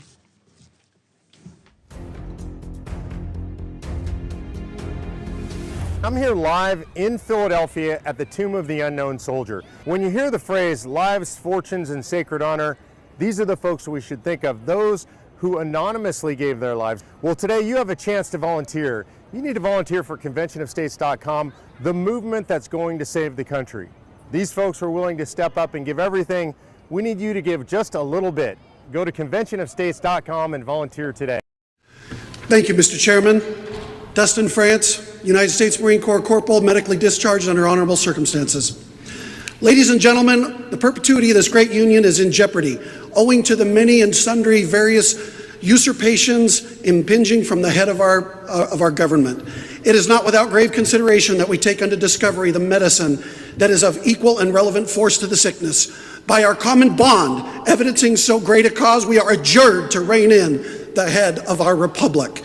Tasked with so consequential and permanent a mission, many fear a runaway convention stemming from an incomplete understanding of the nature of the convention that gave us our current instrument. They erroneously state the convention overran its authority and was therefore illegal. Such inaccuracies as unbecoming this high body, let me set straight the record of the Philadelphia Convention. It was neither called by nor within the juriscope of the Confederated Congress. The Annapolis Convention, woefully underauthorized, called the Philadelphia Convention to meet the exigencies of the Union, and they recommended expanded powers. There, 9 states gave their delegates broad authority to handle the deficiencies of the Republic. 12 states in all attended, rendering 9, or a 3/4 quorum, with sufficient authorization. Our founding fathers left us a grand tradition of respect for authority. Such traditions will surely flow down to us in this convention, should we find the courage to meet the exigencies of our time. That, ladies and gentlemen, was the 90-second remarks that I had prepared, should I only have 90 seconds. As we have 3 minutes, I will expand my remarks slightly. It was the fall of 1786. James Madison and the state of Virginia, knowing that the Union was in peril, called a convention up in Annapolis. They met together, and after 3 days, they looked at the authority they had from their states. They looked at the challenges that they had to overcome, and ultimately they said, we do not have enough authority to fix the deficiencies of the Union. They said the first thing that they did in their resolution was proceed to a communication of powers. Such accusations of runaway and lack of authority simply is unbecoming Americans and unbecoming delegates and unbecoming this high body. I have here, represented as Exhibits A through Exhibits N, the Annapolis resolution that was passed by that body unanimously, and then it called the Philadelphia Convention. The other exhibits I have are all the delegation acts and letters by states authorizing their delegates to have a constitutional convention. Our great power is in limiting through our application process. Remember, ladies and gentlemen, Congress has no limiting factor on its proposed amendments. You states do. I'm here live in Philadelphia at the Tomb of the Unknown Soldier. When you hear the phrase lives, fortunes, and sacred honor, These are the folks we should think of, those who anonymously gave their lives. Well, today you have a chance to volunteer. You need to volunteer for conventionofstates.com, the movement that's going to save the country. These folks are willing to step up and give everything. We need you to give just a little bit. Go to conventionofstates.com and volunteer today. Those who say that we're in a time when there are no heroes, they just don't know where to look. Hi, I'm Dominique Samario, and it's an honor to be here with these four gentlemen to discuss a convention of states. As the daughter of a retired Marine Corps Sergeant Major, it really means a lot to discuss with these veterans why they believe in this convention of states. Growing up with my dad being in the military, he really instilled in me the values of believing in our country and believing in our country's values. So I'm very excited to discuss this convention of states with these veterans who are very supportive of it. And I'd love to learn more about the four of you and why you believe in having a convention of states. So thank you guys for being here and for joining us, and I'm really excited to learn more. So let's start with an old friend of mine, Ron Cuff. Tell me a little bit about your background, and particularly your background as a veteran. Well, I'm a retired commander, Navy. I served as a flight instructor and had carrier experience out of the Philippines. Did 120 arrested landings, and fortunately I had the same number of launches, so it evened out. I like that. That's always a good thing. And never saw combat, but certainly valued my experience as a military person, and continue to take that forward as I continue to try to serve my country. And that's really the basis for the Convention of States. We're all volunteers. We volunteered for the military, and we're volunteering to serve to promote a Convention of States. Perfect. And tell me, Clayton, Mr. Clayton Smith, thank you for being here as well. Tell me a little bit about your background, and then, like Ron did, kind of leading into why you're passionate about Convention of States. Right, yeah. I joined the United States Air Force back in 1990, and between the U.S. Air Force and the National Guard, I've served over 26 years, and was in Desert Storm. And like Ron, and these gentlemen, I've served my country for so long, and I took an oath to protect and defend the Constitution of the United States, and that's the bottom line. Is I'm so concerned about where our country is after having served that long, and what the Constitution means, and so I just felt I had to get involved in some form or fashion, and so one thing led to another, and I in the military I served in Air Force, intelligence and communications, and just a variety of things that I was able to do, and that time in service meant a lot to me. And once I saw things going the way they have been, I saw the Convention of States. I realized that elections were not enough, and I just realized that this constitutional solution was most likely the only answer that's left. And so after becoming the state director and bringing these gentlemen on as district captains, I was just, really means a lot to me to serve with other veterans to push this cause. That's perfect. I'm excited to learn a lot more from you, that's for sure. I'm confused by Air Force intelligence, though. It's an oxymoron. I'm really excited for military jab number one. All right. Yeah. Fred, Mr. Fred Yerrick, tell me about your background. Well, I started out November 21st, 1966. At that particular time, there was a draft and there was a regular Army. I was going to get drafted because I dropped out of college, so I enlisted. RA 169-32532, that's regular Army. I thought I was going to Vietnam because all of my cohorts did. The military does everything alphabetical. I'm Yerrick. Wilson and Yerrick went the opposite direction. We went to Korea, and the rest of my group, 48 of them or 46, went to Vietnam. So my first assignment was in Korea. I've worked all different, from Signal Corps, transportation, engineer, drill sergeant, recruiter, first sergeant and command sergeant major. And in that period of time, I have some really, they said limit it to 100 words. I don't know how to do that. So I'll just stop by saying I happened to be in Berlin when Reagan was on the West saying, Mr. Gorbachev, tear down this wall. I had my wife and my father-in-law who served in World War II and mother-in-law on the East. I was in uniform. The Russians watch you. We spent the whole day. We didn't realize we had the same weekend. When we came out, there was 10,000 protesters in Berlin. But our president had said, and it came to fruition, tear down this wall. I support, serve, and defend the Constitution of the United States. That's why I'm among men like these. That's amazing. That's really incredible. Thank you for sharing your stories. And I'd love to hear Jerry Hinton. Jerry Hinton. Tell me your story. Yes, I was commissioned ROTC second lieutenant out of UC Berkeley and served 20 years. Seven of them as a aircraft commanders, B-47 bombers, sat on the end of the runway for a few years, just in case the Russians decided to get more active than usual.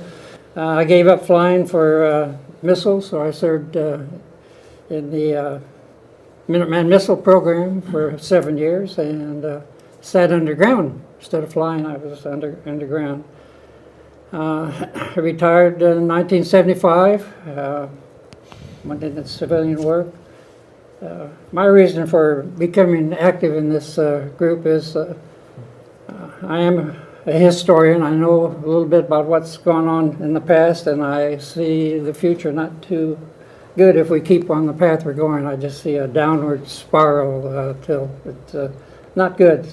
I try talking to my kids, grandkids, and I have a great grandson now. When I try to bring up some of the problems I see that they're going to face, I didn't think I would, but maybe I'll be right there with them. Their eyes just sort of glaze over. So I think this is a chance, I think this is probably the only chance I have is trying to do something that will help them out. Regardless of what they do, this is something that we can actively do, get the Constitution amended and get the federal government under control and return sovereignty to the people and to the states where it belongs. I think what you just finished with is a really good, succinct explanation of what a convention of states is. But to be honest, when I was discussing this show with Ron, I had never personally heard of a convention of states. And so I did a little bit of research, and maybe I'll ask Clayton, if you were to describe to somebody, because I mean, essentially anybody who's watching, you're talking to them, what would you tell them a convention of states is? Right. Well, Article 5 of the Constitution provides two methods by which to propose amendments to our Constitution. And then regardless of what method is used, the states must ratify. 3/4 of the states have to ratify. So the first method is Congress can propose amendments from the federal level.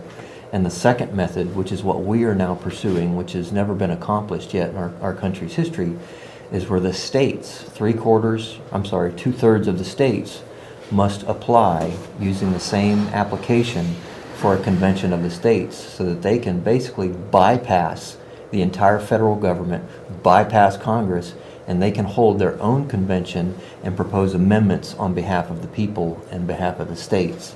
That's what we are pursuing, to rein in the federal government. And the founders actually did that because they inserted that second option so that the states could bypass the federal government if it ever became out of control. And they predicted that from the beginning at the Constitutional Convention. That's why we're doing it now. Right, so like you're saying, the most common way, and the way that it's always been done in the past, would be that Congress would bring up possible amendments, and then they would vote. And the states always have to vote, right? Correct. 27 amendments we've had in the history of the country, but none of them have come from the people. None of them had come from the states, and that's what you guys are trying to bring the states together in order to back this convention, essentially. We need 34 states to request the convention. And what's ironic to me is that listening to Clayton, we were all government employees at one time. Right. Federal Right, government right. employees, and we're asking to rein in the federal government. So we know a little bit about how the federal government operates. And so that's an interesting point to think about. Could you talk about kind of what is the problem? Because you guys have all touched on that you're very, very passionate because you see that there are real challenges right now. And I mean, I'm assuming anybody living in the country, anyone living anywhere, we all have some, issues that we might be facing in our lives and, challenges that the government is facing. But what do you guys see? If you were to define the problem, what would one you? is staring us in the face is debt. We have $19 trillion debt that we know about, hidden unfunded debt, maybe $120 trillion.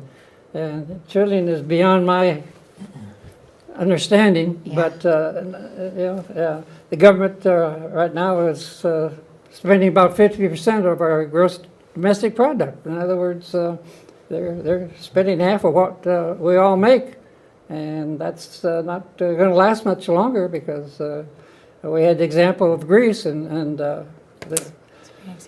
they can't print money. We can, and that's going to come to an end also. So it's a dangerous time. Besides, we have professional politicians. We have these politicians being elected, serving for a period of time. You can't get them out because it's so difficult, incumbency, and they come out millionaires. They make it a living, and our founding fathers never intended for the government to be run by professional politicians. They were supposed to come, serve, do the duty for the country and the people, and then move on. And we don't have that anymore.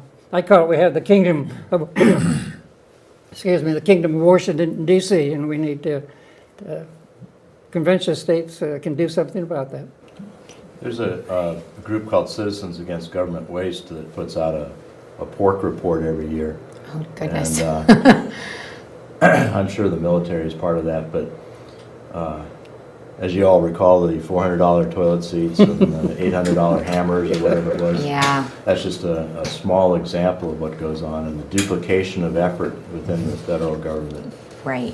With regard to the military, it was interesting several years ago, some of you may have remembered this, we did a base realignment and closure procedure, and that was extremely successful, and it was the only way that they could close a lot of these unneeded, unused military bases. They were just, the military didn't want the bases, but Congress would not allow them to close them without this base realignment and closure commission, which was a nonpartisan commission that studied the whole situation and recommended these bases be closed.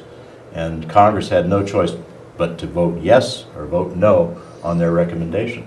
So that worked out really well, and I think, frankly, the whole government needs to go through a realignment and closure because there are so many things that are duplicated. We can argue about what we want to do as a country. We can argue about the priorities of spending for the federal government, but as long as we're wasting as much through duplication and who knows what else, it won't happen. We won't be able to accomplish what we want to accomplish, and we certainly won't be able to pay down the debt.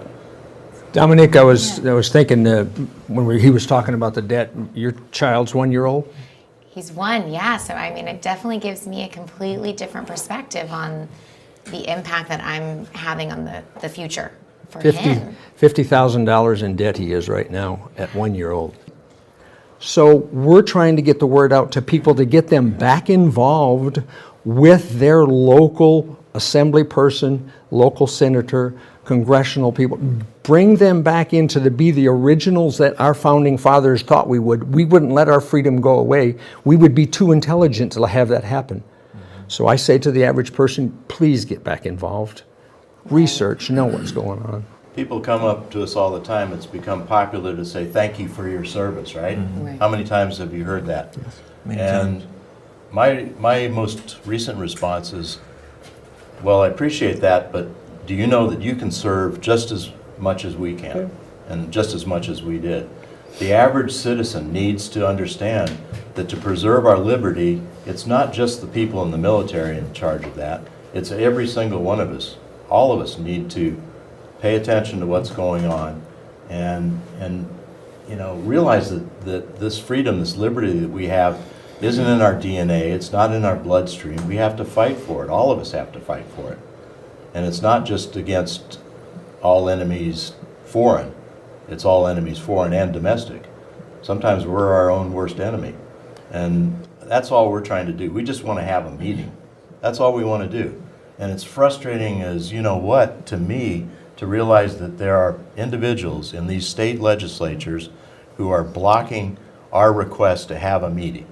You know, earlier you had mentioned that there were these 3 areas that you were proposing, but I'd love to know more about what falls under those areas. Are those the 3 that are set in stone? Tell me a little bit more about that, because I'd love to know how people can get involved. Right. The 3 areas that we've come up with for a possible convention allow us to propose multiple amendments. And so possible amendments that the people could see come forward could be things such as a balanced budget amendment. You could place not only spending limits on the federal government, but taxing limits as well. When it comes to the second subject, which is reining in the power and jurisdiction of the federal government, you could see certain agencies reined in.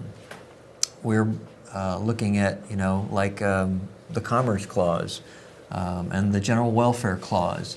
Those kinds of things have been reinterpreted so much by the Supreme Court that we might want to rein in some federal agencies that have basically taken over state functions and hand those back to the states where they belong.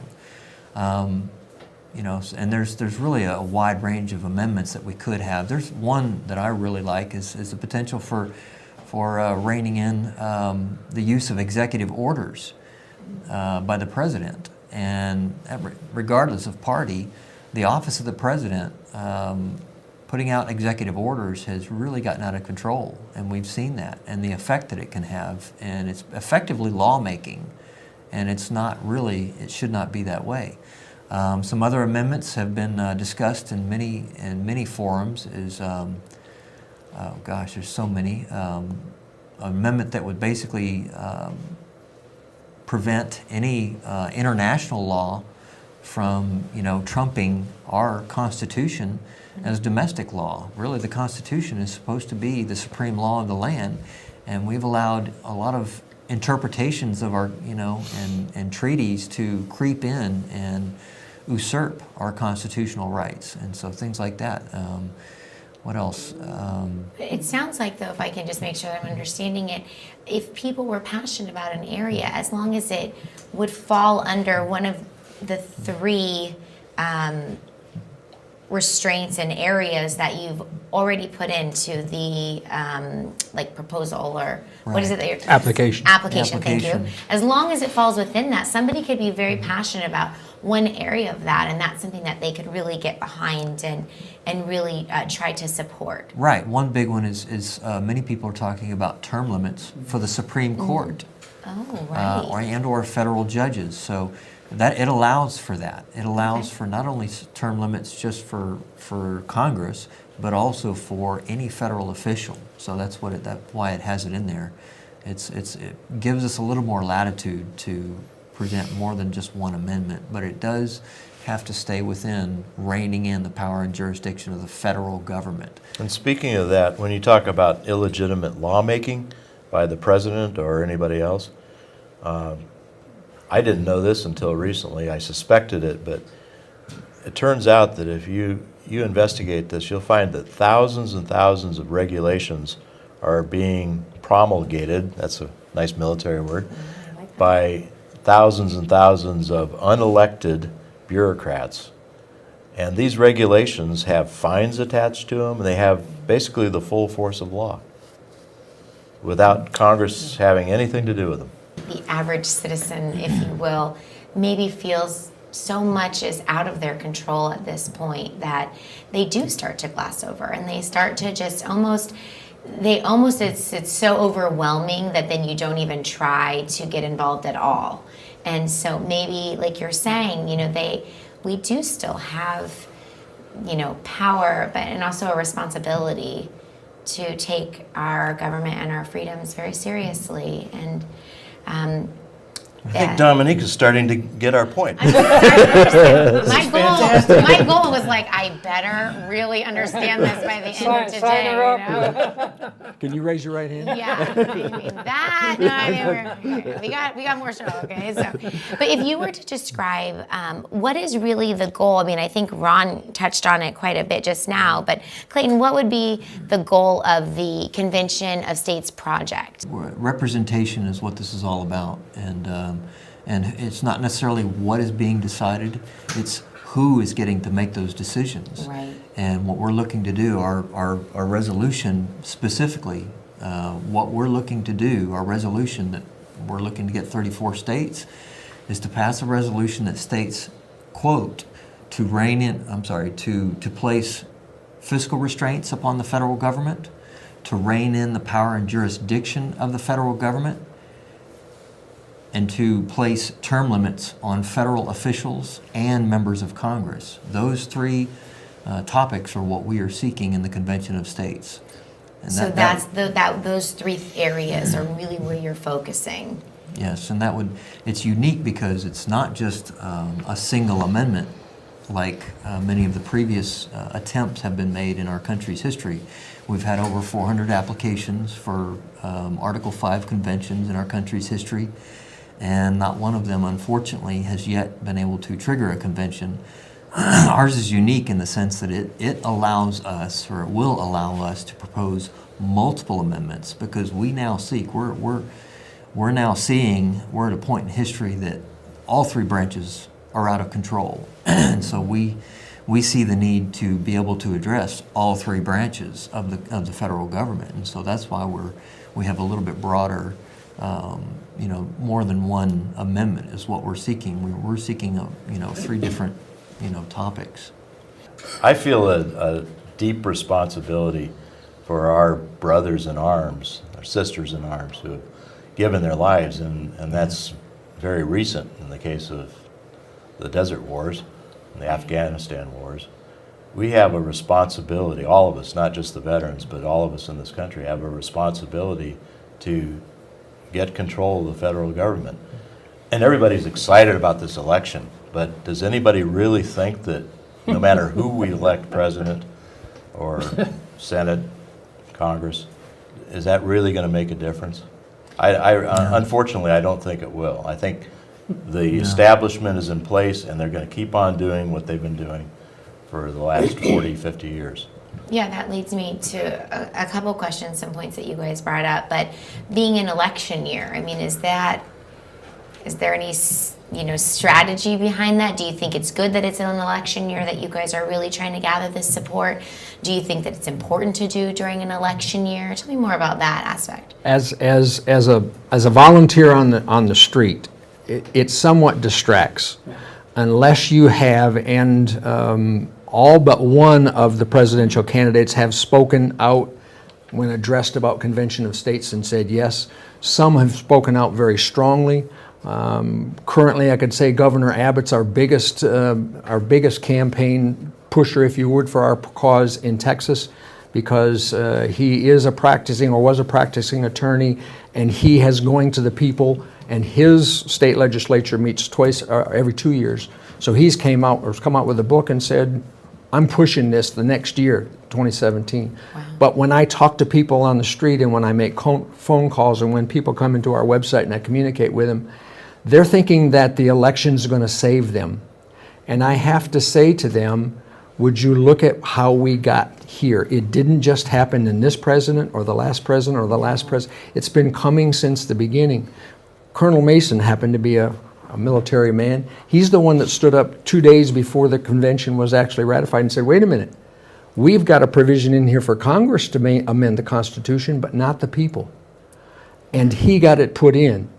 And they said, our founding fathers at that time, there's going to come a time. Well, I look around today, and as I talk to the people that I talk to, yes, vote, yes, search out the person that represents you best and has your values. But when it comes to this government, we have to rein the government back. It's a government by the people. And if you'll see state propositions, even in our state in California, we the people say, yes, we want this. Supreme Court says, nope, sorry. We're the ultimate, we're the supreme, and it was never designed to be that way. Interesting. Yes, of course. Back this statement up. I believe the structure of our government is broken, and the Convention of States project, we're dedicated to fixing that structure with amendments.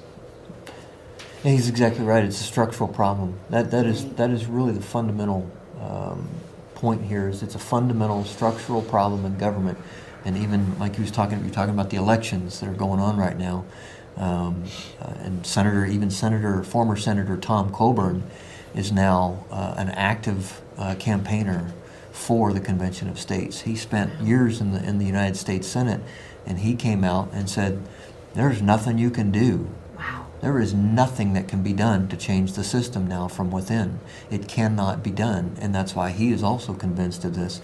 He's on board. He's been campaigning across the country with Mark Meckler and Michael Ferris. That's scary. I have a Scary. Right, metaphor. I mean, absolutely. That's really scary. Yeah, I have a metaphor for what you're talking about in terms of structure. The Constitution gave us a tremendous foundation and a tremendous structure to build the greatest country on earth. We all believe that. But I have a background in real estate, and here in Santa Barbara we've got all sorts of beautiful Victorian homes with wonderful structures on them. But if you walk into them, some of them, a lot of them, they're not that impressive. They stink. Kind of like where we are now with the federal government. I like this comparison. You know, they got dry rot, they got mold, they got mildew, but the structure's still there and the beauty is still there. But they need to be remodeled. Right. And essentially that's what we're calling for. All we want is to have a meeting. Maybe nothing will come of it. Maybe we won't be able to agree on anything.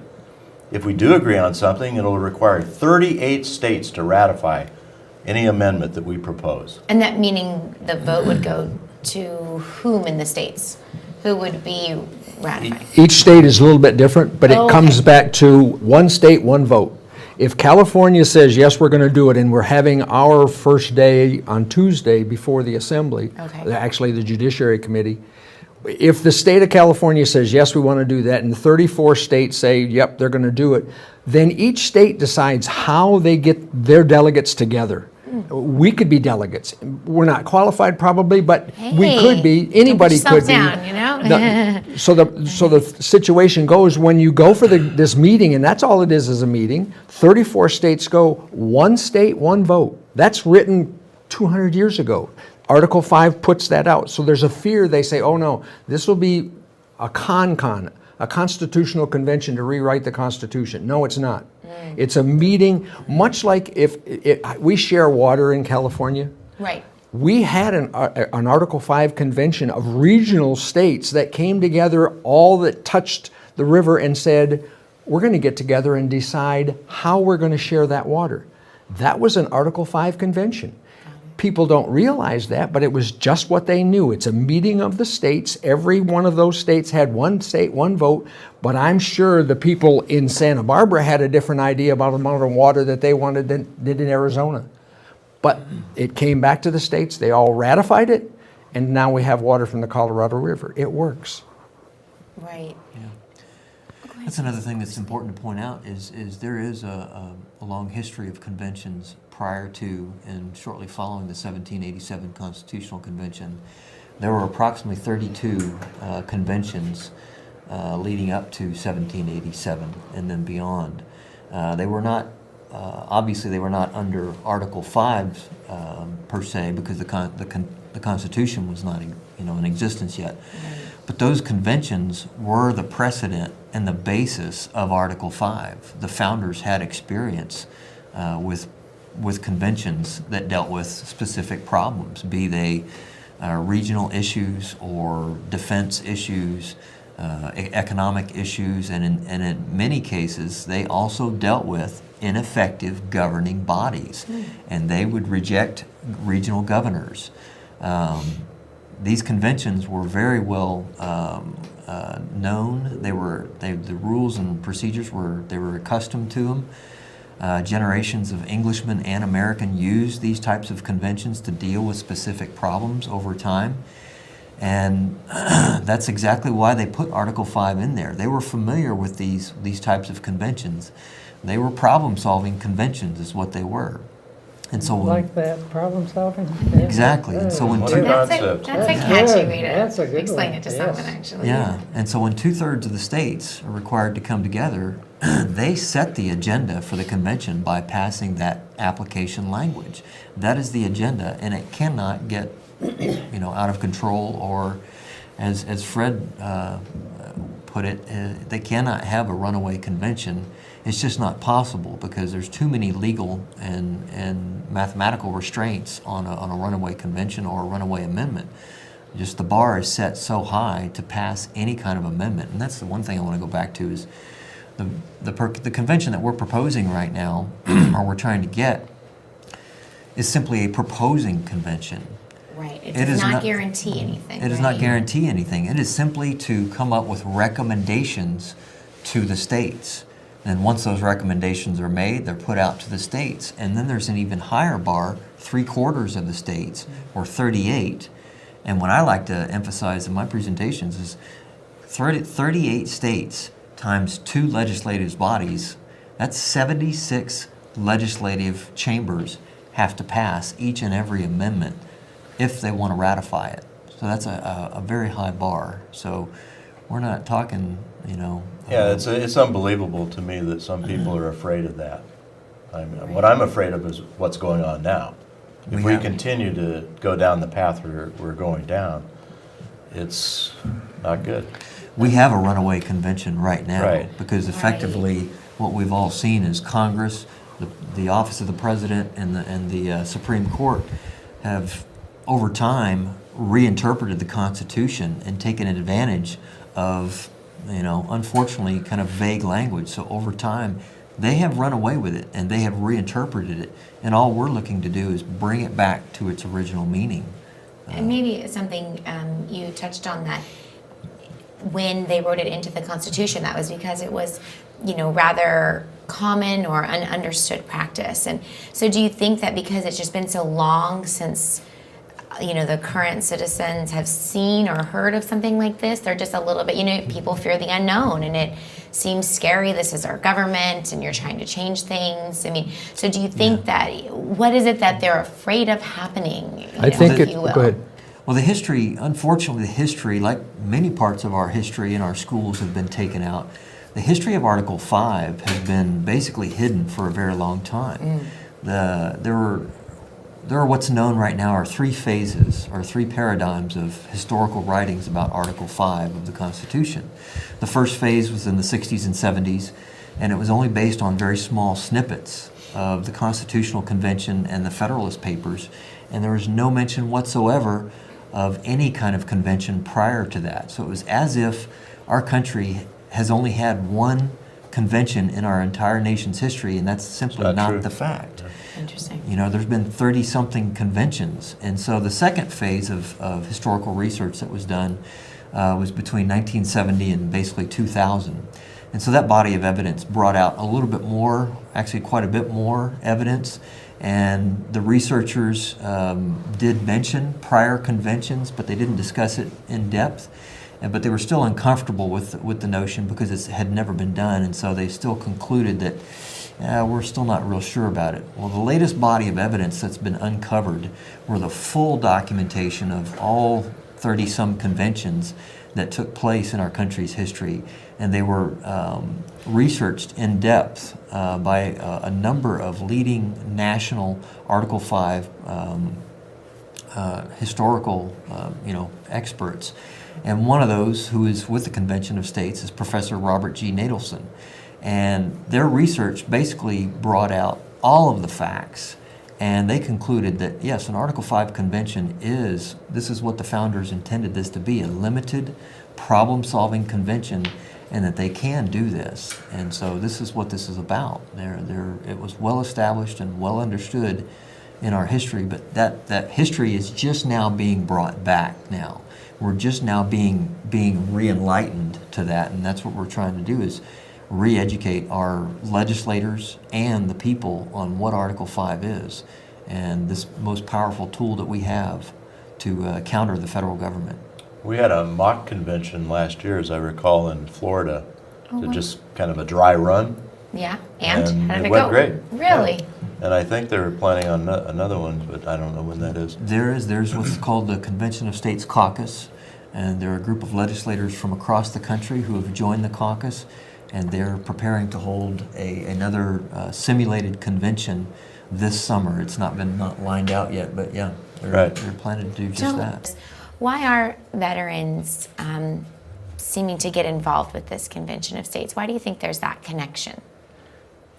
I think it's because most of us have traveled extensively throughout the country and throughout the world, and we know how other people work. We know what it's like to live in poverty and destitution, and what it's like to live under a dictatorship, and you name it, every circumstance you can imagine.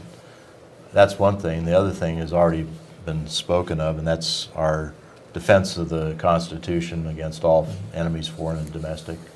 And once that's in your blood, you realize that there are things more important than me. You continue to feel that way, and I've seen that ever since I got off active duty. The people who lead the service clubs, the people who run for local office are very often ex-military people, because it's not all about them, it's about their community, it's about their friends, their neighbors, and their country. And that's why we're here. We're all volunteers. We don't get paid a dime to be involved with Convention of States. I don't think so. Do you guys get paid anything? Not lately. If you do, can you let me know how to sign up? And with that same vein, and going back to you and being a family member, used to be dependent, but family member. That's right. My wife and daughter traveled around the world with me. We spent 9 years in Germany, and in that 9 years, a lot of things happened, but the wall was up. And for my daughter, it would be telling her or taking my family members to the wall, and we couldn't go within 3 kilometers of the fence. And then explaining to people that we weren't keeping them out. They were keeping their citizens in. So when President Reagan did what he did, tear down this wall, it was, nobody thought it was possible. But he had the support of the person. He spoke with us. He told us what we were doing. We kind of lost that conversation. We have secret things going on now that people just don't know about, and agreements being made and treaties being made that the Congress don't even know about. How come? Who's allowing that to happen? We the people are. So what we veterans say, if you've sworn your life to defend your country, by gosh, I'm still living, and I got a lot of work to do. As young officers, when we signed on to serve active duty, now we're veterans, and I think that tradition of serving has just been ingrained within us. I Yeah, agree with that. I can see that. Yeah, it's just an awareness. Yeah. Much greater awareness, Yeah. like Ron was saying. It's just an awareness of what's going on around us, what our country is like compared to other countries, and our citizens are not aware, and they need to be, kind of brought back and woken up, and get involved is what needs to happen. Because if we don't get involved, then we're in serious trouble. What we have is wonderful, but it's very fragile. It requires maintenance. Just like the home, Yeah, right? exactly. Yeah. And that's all we're asking for, is the opportunity to do some maintenance on it and make it more efficient, so that we can all get what we want without bankrupting our grandchildren. Right. You mentioned some support on a national scale through different elected officials. Who supports this? I'd say overall, this is really like Ron's been saying as well, it's a nonpartisan issue. It doesn't really matter what political affiliation any of us has anymore. everything that's coming out of Washington, D.C. is affecting us as individuals, regardless of our affiliation. And you can see people of any political color getting very frustrated about what's going on in Washington, D.C. Right. And so we see it, we're even here in California, we've had an Article 5 resolution was actually passed in 2014. I learned of it shortly after I became the state director, and we looked it up, and a Democrat by the name of Mike Gatto in California's District 43 introduced an Article 5 resolution in 2014, I believe it was June, and they passed it in both the Assembly and the Senate in California. So we have already passed an Article 5 resolution in California. Do you know what the resolution was? It was regarding campaign finance reform in a nutshell. Oh, that's good. Which is a good thing. Which is a good thing, right? Yeah, as you actually were touching on earlier. So yeah, so it had to do with a Supreme Court ruling, I believe, that they're looking to overturn. But the bottom line is they've passed an Article 5 resolution. They understand that it can be limited in nature as far as the convention goes, and it's one of those. It's just another Article 5 resolution, and so we're just looking for a different flavor of the same thing. Really, we're just seeking a broader convention that will allow us to address all three branches of the federal government, because now it's just completely out of control, and. We're looking, we're not even talking about us I don't know anymore. that it's out of control. It's in control, but it's not in our control. Right. There you go. It's Exactly. in control. In somebody's control. It's right? in control of the establishment on both sides of the aisle. is what it Right. is. Exactly. And they like it the way it is. Exactly. Right. And what we're talking about, though, now is not ourselves. We're talking about our children and our grandchildren. We're talking about future generations of Americans. That's really what it boils down to. That is one thing that I would love to learn more about, is actually what you just said about it's in someone's control but not ours. But so don't we need the people that are in office to support this, that might take some Unfortunately, control out of we their do, and that's, hands? I mean, so that's, I feel like, for the people who are kind of that career politician, that's going to be a difficult sell for them, right? I mean, why? Well, the good news is we don't need Congress's approval to do this.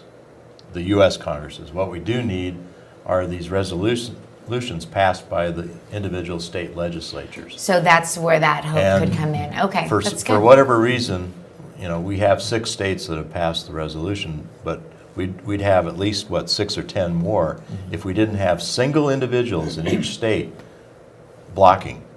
Wow. Through spurious political shenanigans, basically. We do have people from all different parties involved in the Convention of States. That's good. You have Republicans, you have Democrats, you have Libertarians. I've been getting calls from across the state from all kinds of people that are interested in because they're concerned. They're concerned about what's going on in Washington. And what we're looking to do, though, you mentioned, how we can do this. The state legislatures have to do it on our behalf. And what we're counting on, though, is it's difficult to get legislators to do things, but our education process of our legislatures is working. In the first year, we had only 3 states pass it, and then we took huge losses.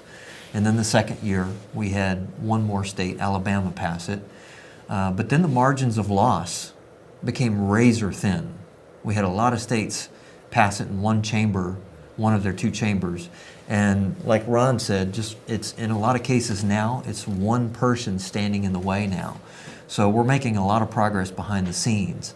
And what we're counting on in the big picture is that state legislatures, they are their own sovereign government in a sense. And we know that centers of power only do one thing. They crave and desire more power.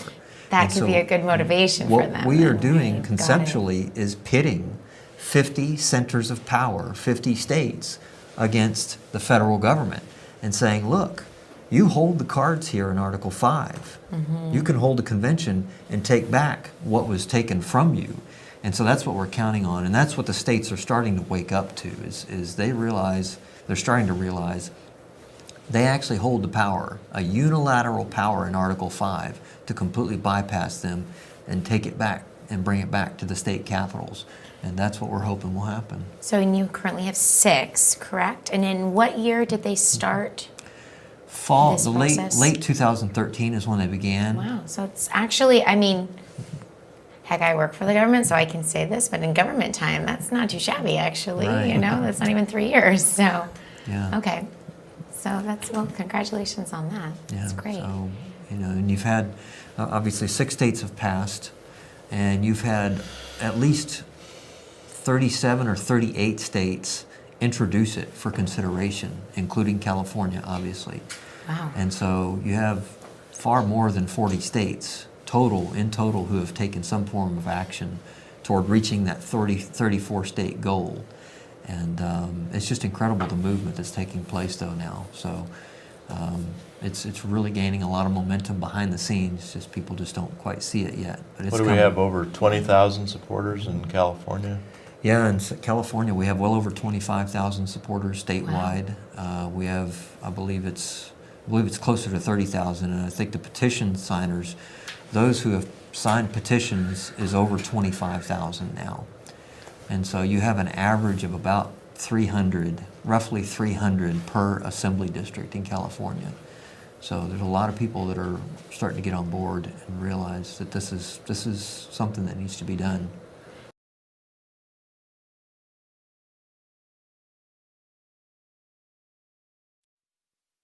Since the early days, part of our history of Convention of States is we have another friend who's been a stalwart supporter, somebody who was willing to step up early on and put his name on it and put his support into it. Somebody that you know from American politics in many different roles as a warrior.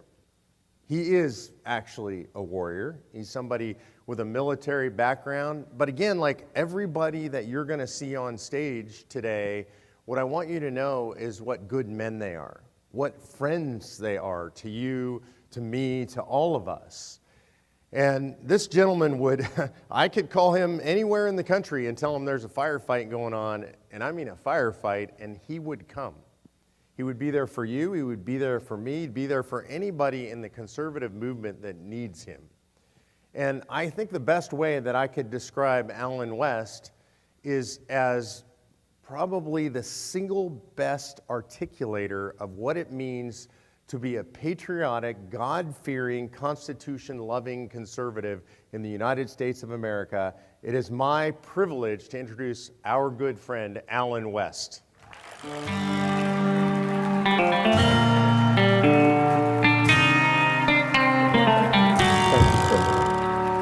it happen. Thank you. Thank you.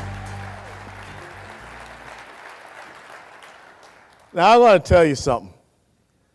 How really unfair it is to bring out a colonel that was smart and had a part in writing the Constitution of the United States of America, and I got to follow that, and I'm just a dumb Army colonel that used to jump out of airplanes. Hey, Colonel George, you still back there? Hey, Colonel. Come here, Colonel George. Because I think it'd be pretty cool to get a picture of 2 colonels up here on the stage. All right, come on. I know your gout's getting to you, but come on. All right, here we go. All right. Let me tell you why Colonel George Mason is one of my favorite founding fathers. Because he has a quote from 17 June 1787 that says, "Nothing so greatly impels a man to regard the interests of his constituents than the certainty of returning to the general mass of the people from whence he was taken, where he shall share in their burdens." Because this man did not believe that we should have career politicians, that people up in Washington, D.C. or wherever should be there as a permanent job. He meant for them to answer a call to duty, to call to service. He wanted citizen legislators. He did not want professional politicians. And everyone take a picture of this, because everyone says that, you know, the founding fathers are a bunch of racists and whatever. And I'm standing here with a founding father, and this is my buddy, my pal, Colonel George Mason.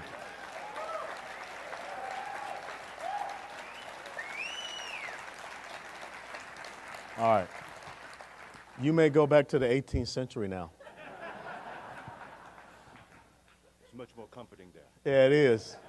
Y'all didn't have any critical race theory in the 18th century. Karl Marx wasn't even born yet. It's a pleasure and an honor to be here with each and every one of you. And what Mark asked me to come and talk to you all about was a call to duty.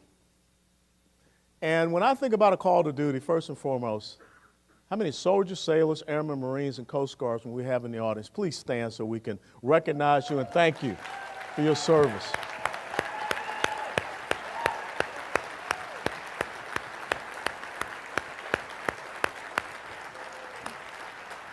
Every single one of these men and women, they answered a call to duty.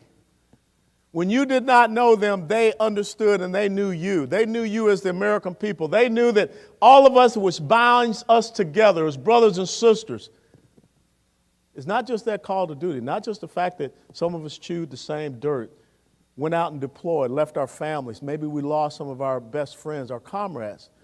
But what brought us together was an oath to that document that Colonel George Mason was integral in establishing the longest running constitutional republic that the world has ever known.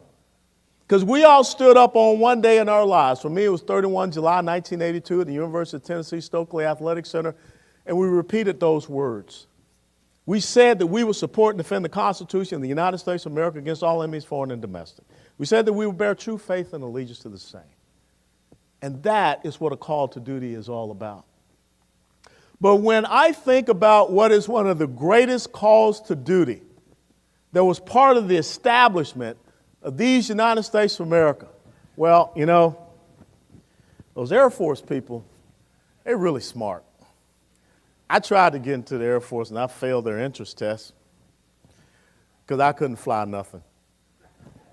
But there was another entrance test, and it was asked me a very basic question. What does a red light mean? I said, stop.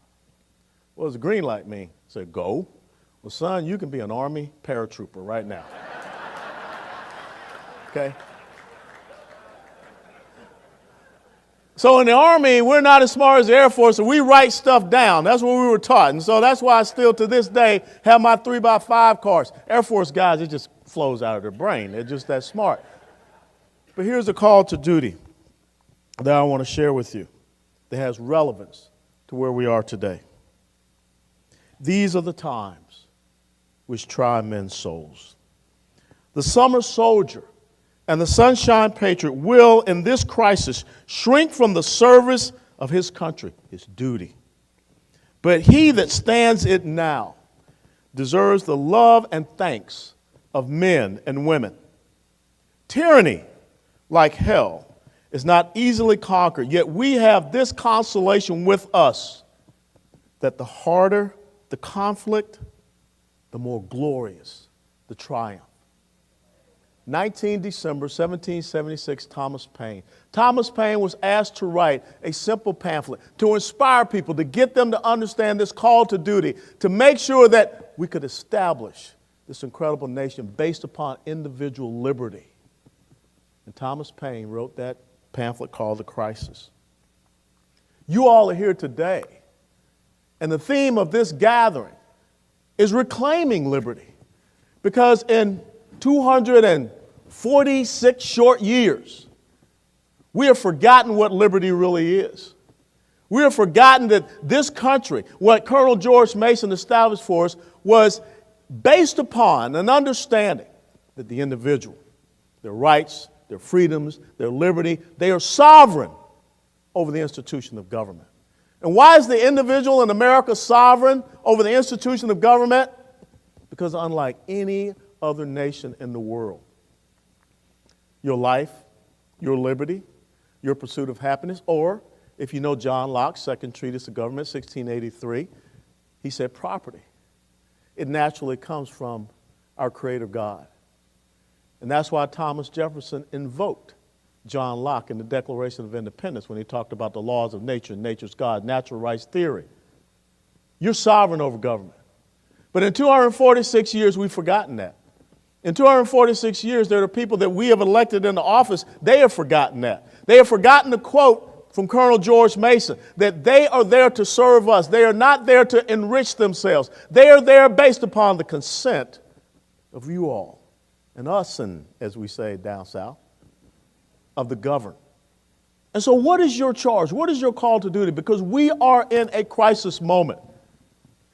And when Colonel George Mason created those words that were implanted into the Article 5, and so many people say, well, why is Colonel West that we have never used that? We have never invoked that. Because we have never been in such a crisis between understanding the relationship between government and the individual, understanding that the Constitution is a restraining document on the powers of the federal government, understanding that the individual is supreme and sovereign over the federal government. So now it is time, thanks to you all, thanks to Mark Meckler, thanks to the Convention of States, thanks to what you're doing every single day, because there's a little thing on the wall that says, break glass in case of an emergency.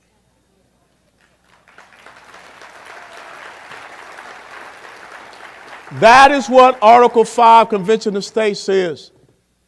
We are at that emergency situation. In the Constitution of the United States of America, Article 1, Section 8. How many people here got your Constitution?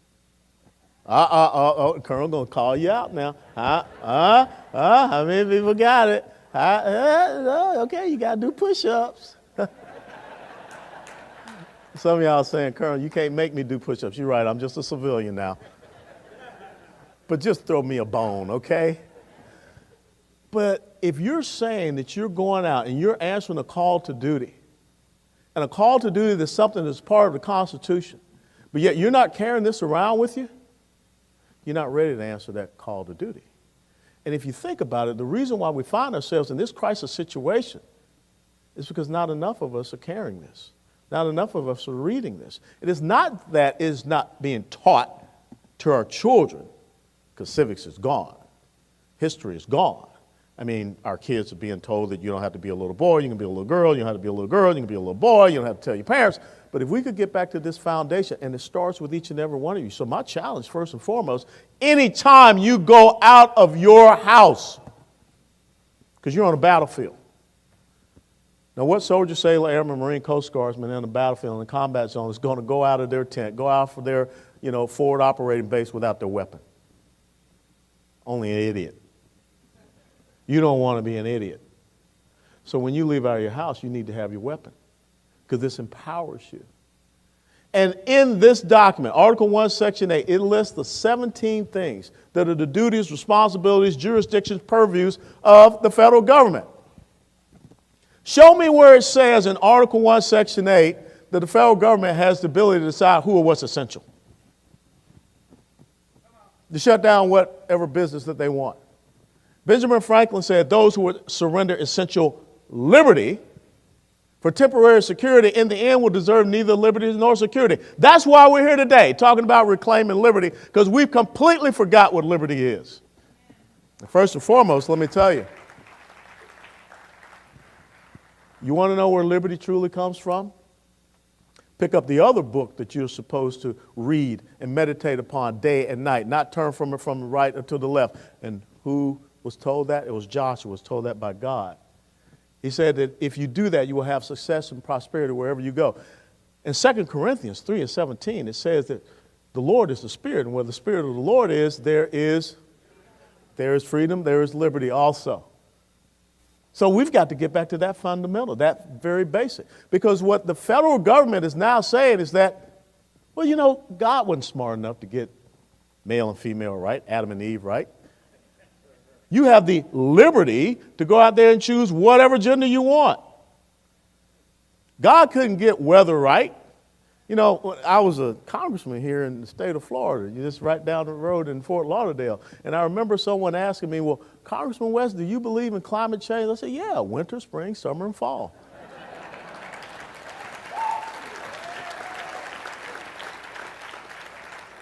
But see, now the thing is that God couldn't get the weather right. He can't get any of these things right. And what is the purpose of that? Because the progressive socialist left, the Marxists, are seeking to undermine the very fundamentals of this nation. Because if God can't get gender right, if God can't get the weather right, then how can he get all of this inalienable rights thing right? How can he endow you with stuff? Because he's not smart enough to figure that stuff out. But we, government with the little g, we can do it. And if you don't study and understand what government is supposed to be able to do, then the next thing you know, they're going to come in and they're going to take over every single aspect of your life.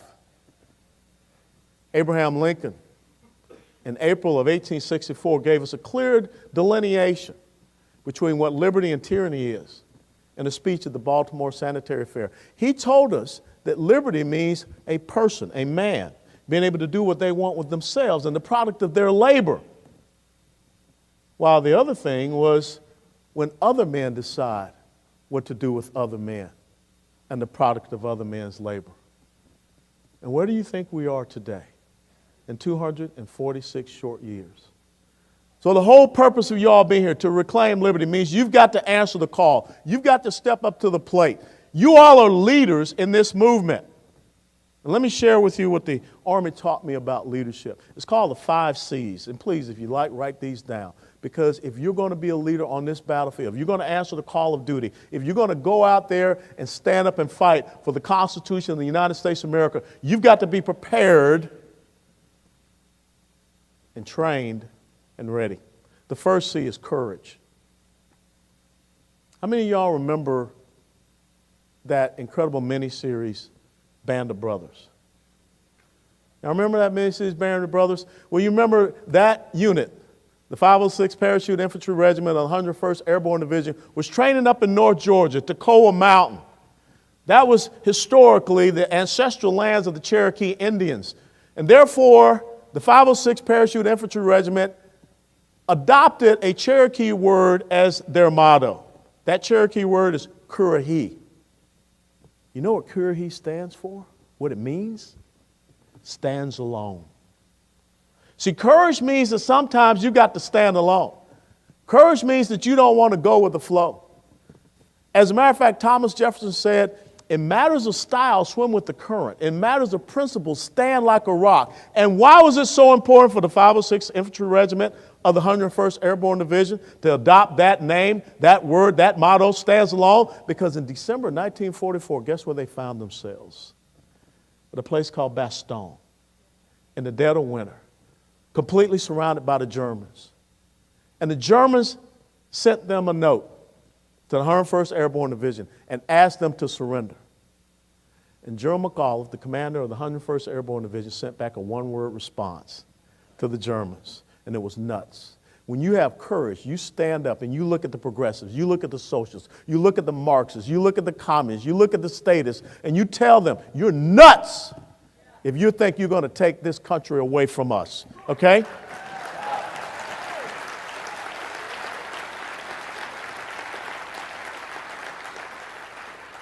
But with courage comes the second C, and that's competence. And you can't go out there and stand up and fight. You can be the most courageous person, but if you're a dummy, hey folks, hey, all you guys have been in combat, tell me, how many people will follow a dummy into combat? You ain't, okay? You know, we don't talk too much about General George Pickett. You know that guy that led that charge on the third day of Gettysburg and wiped out 15,000 troops? We don't talk too much about that. Now, he had the courage to stand up there and make this charge against a well-entrenched Union force, but that wasn't smart. And so if you don't do as it says in the Bible, to study to show thyself approved, what does it say in the Bible? My people suffer for lack of? My people suffer for lack of? Man, y'all, do y'all need to do push-ups? All right, I'm going to give you one more time, okay? My people suffer for lack of? So how can you be on this battlefield if you're not carrying your Constitution? See, when people come up to me and they say, well, Colonel West, why do you support Article 5 Convention of States? I said, it's in the Constitution. Well, you know, can you explain to it? Yeah, because under the system of federalism, you know, all of the real power in the United States of America is not at the federal government level. I understand the duties and responsibilities of the federal government. And then the brilliance of the founding fathers, they came back and they wrote this thing called the 10th Amendment, which says all of the powers not specifically delegated to the federal government are reserved to the states and to the states and to the states and to the states and to the. So why is it that we are going against something that's in our rule of law, in our Constitution, that makes sure that we do not have a federal government that steps outside their boundaries and disrespects the states and the people? And it's not going to be a runaway thing. I mean, it's not something willy-nilly. It takes 2/3 of these states here to just propose an amendment to the Constitution. 3/4 enable the states to be able to amend the Constitution. That is, again, one of those checks and balances, a fail-safe measure that the Founding Fathers put in there. But you've got to be able to quickly respond to that. Because as you know, most people, their attention span is 60 to 90 seconds. And you can't nail it, knock it out of the park in 60 to 90 seconds so that they're sitting around saying, okay, all right, kind of like, was it Porky Pig? That's what you have to do. You got to look at people in the eye, look at people in the face, and with your courage and with your competence to be able to articulate the fundamentals of this great nation. See, when I hear people say that you're a threat to democracy, oh, Joe Biden standing up there. America is not a pure democracy. America is a constitutional republic. And in America, we have a system of representative democracy. So if you're telling me that I'm a threat to democracy, what you're telling me is that I'm a threat to tyranny. And I'm happy to be a threat to tyranny. That's how you completely unnerve them and take them off their game. But it takes courage and it takes competence to be able to do that. The third C is commitment. If you're going to have a call to duty, what are you committed to? What are you committed to? You're committed to the Constitution of the United States of America. That's what you're committed to. But see, there's so often that people will stand up and say, I'm committed to something, like I'm committed to marriage. But when some rough times come along, the fourth C, they ain't convicted to stand. What did Thomas Paine talk about? He said, the summer soldier and the sunshine patriot will in this crisis shrink from their duties. This is where we are. There's a lot of people that say, I'm committed to this. There are a lot of people that stand up and say, I'm a conservative, but are they constitutional conservatives? There are a lot of people that stand up and say, yeah, let's go out here and fight for America. But as soon as someone calls them a name, you're a racist, you're a misogynist, you're a this, you're a that. You're an Uncle Tom, you're a sellout, you're a white man's porch monkey. Yeah, that was pretty inventive, white man's porch monkey. I was like, that's pretty cool. You got me on that one. But the bottom line is this. You're looking at a guy, 22-year veteran of the United States military, paratrooper, used to jump out of airplanes, 250 pounds of gear at 800 and 1,000 feet, been in combat zones, been shot at, been almost blown up. And you really think calling me a name is going to make me stop?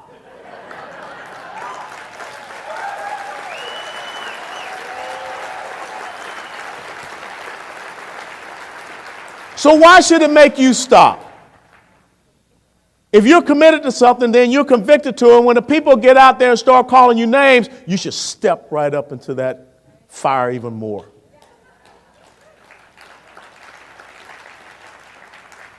I think Isaiah 54:17 says, no weapon formed against you shall prosper, and every tongue that rises against you in judgment you shall condemn. But that's the heritage of those who love the Lord. And it also says in John 16:13, there will be trials and tribulations, but be of good cheer, for I've overcome the world. It says in Romans chapter 5, verses 3-5, that there will be trials and tribulations, but trials and tribulations produces perseverance. And perseverance produces the fifth C word, character. See, I want to run and move to the sound of the battle. That's what a warrior does. When a warrior hears the sound of the battle, they don't run away. We don't want you all to go out there and associate with those sunshine patriots and those summer soldiers. What we want you to do is encourage them to step up with the same courage, the same competence, the same commitment, the same conviction, the same character that you have. Character means doing what is right when no one's watching. When the state director's not watching, you're going to do what's right. When the regional director is not watching, you're going to do what's right. When the national director and Mark Meckler is not around, you're still going to do what's right. Why? Because you have the courage to do what's right. You have the competence to do what's right. You have the commitment to do what's right. You have the conviction to do what's right.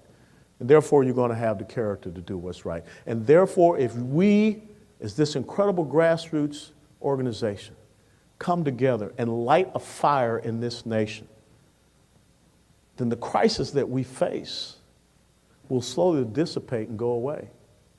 But what I want you to understand is that where we find ourselves in the United States of America, this didn't happen overnight. This is 50, 60, 70 years in the making. And so if you think that you're just going to go out there and this election cycle is going, I'll be solved. Okay, yeah, we're good. Let's go home. Let's go away. No. Because what ends up happening is we focus so much on election cycles instead of focusing on persevering all the way through until we can plant our standard on the high ground. See, there's going to be people that, as the drill sergeants used to call, stuck on stupid, okay? There are always going to be people out there that say, I like the government giving me something. I don't want to worry about it.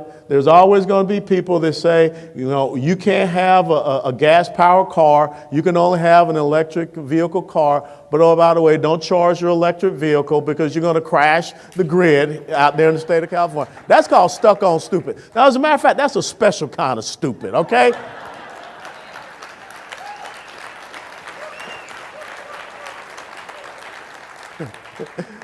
And that idiot was putting up billboards in Florida talking about move to California. But the thing is that I don't want you to get discouraged and think that you got to go out there and get 100%. See, one of the failures of some combat leaders in the military is that they sit down and they got to believe they got to come up to with a plan that's 100% perfect. But what ends up happening is we used to see out at the National Training Center in the Mojave Desert, as soon as they make contact with the enemy, that 100% plan falls apart. And they're not ready to improvise, adapt, and overcome. What I want you to do is understand, go out there and focus on the 60 to 65%. Because there's 60 to 65% here in the United States of America. They understand what liberty is. There's 60 to 65% here in the United States of America. They want to be able to fill up their gas tank. They want to be able to go and work. They want to be able to live their lives. They want to be able to be the ones that decide what is happening with their children and their education, not indoctrination. Never forget that it was a year ago in Virginia, where the gubernatorial candidate, Terry McAuliffe, stood on a debate stage and he told us exactly who the progressive socialists left, who they are. When he said parents do not have a right in deciding what their children are being taught. And what ended up happening? People came out because education became a critical issue for them because no one wants to see their child taken away from them. And now all of a sudden we've got good, strong grassroots movement running for city council, running for school boards. But you've got to continue to press on with that. And so there's fertile ground out there. That's what I'm trying to get you to understand. That are looking for you to have the answers. And the answers are in this document that I carry right here wherever I go, right next to my heart. And so what Mark has you all here to do is become those warriors, to answer that call to duty, to answer that call to service. Because when you think about what has made this nation what it is in 246 years, we've seen so many different crises, correct? America is great because ordinary people answer call of duty and step up and do extraordinary things. America is great because God does not call the equipped. He equips those that he calls.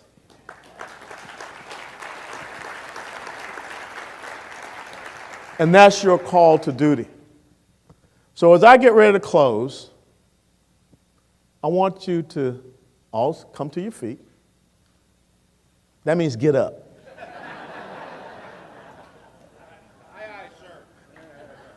Put your heels together.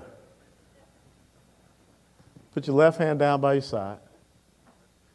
Raise your right hand. And repeat after me. I. State your full name. Do solemnly swear. To support and defend. The Constitution of the United States of America. Against all enemies. Foreign and domestic. To bear true faith and allegiance. To the same. That I take this obligation freely without any purpose of evasion or mental reservation. So help me God. You may be seated.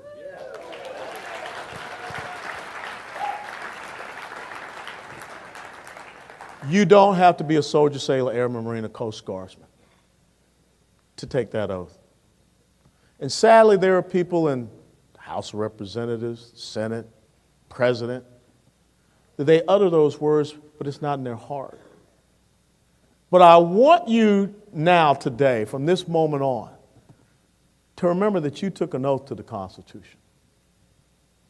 And now your call to duty is to do exactly what men and women have done for 246 years. To be willing to do as Abraham Lincoln said, to make the last full measure of devotion to that Constitution, to this great nation. Because history is not going to judge you based upon your house. As a matter of fact, there's a lot of people down in Fort Myers, Florida, and wherever, they don't have a house anymore. History is not going to judge you by what kind of car you have, what kind of boat you have. Because God can come along with a hurricane, a tornado, whatever, and all that can go away. But this moment in time, history will judge you as to whether or not you answered the call to duty. Whether or not you made the stand. Whether or not you ensured in your little space of time that the greatest nation that the world has ever known will continue on. That's your legacy. That's your testimony to your children and to your grandchildren.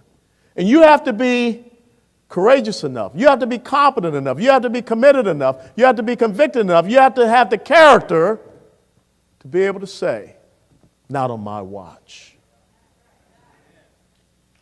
That is how history will judge us.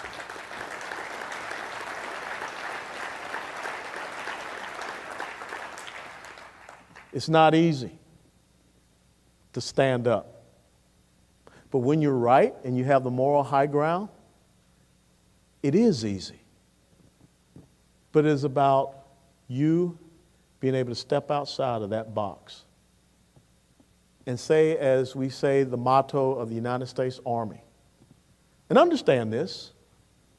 In 1775, June, there was an army created.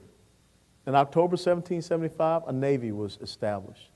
In November of 1775, a Marine Corps was established. We let those Air Force guys come like in 1948. I mean, they were the Army Air Corps, but they want their own uniform, whatever. Now we got Space Force. But the point is this. The motto of the United States Army was, "This will defend." How do you create an Army, a Navy, and a Marine Corps, but you don't have a country? You create it because there's something called liberty that is innate to each and every one of us that we all have to defend. This is your moment to defend it. And just remember that your children and grandchildren will thank you, as it said, to those who stand now, they will deserve the love of all men and women. God bless you all, and thank you.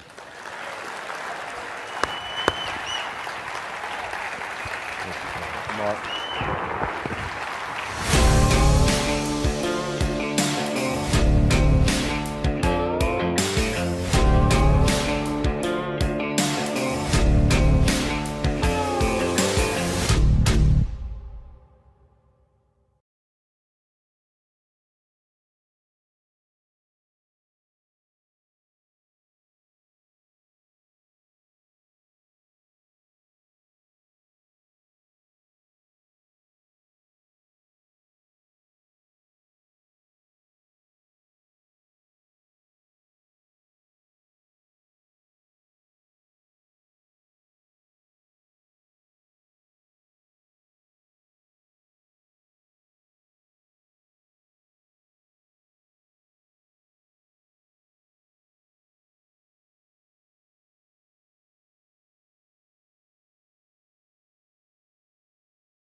took an oath to protect and defend the Constitution, but you never renounced that oath. The veteran is probably the most influential civilian over our state legislators. As a Veterans Coalition's director, you will help recruit, welcome, and educate other U.S. military veterans in your state about the only constitutional solution that's as big as the problem. You will be proactive in raising grassroots support with veterans groups in your community. We invite you to continue your service to our great nation. Your country still needs you. Join the fight today at conventionofstates.com.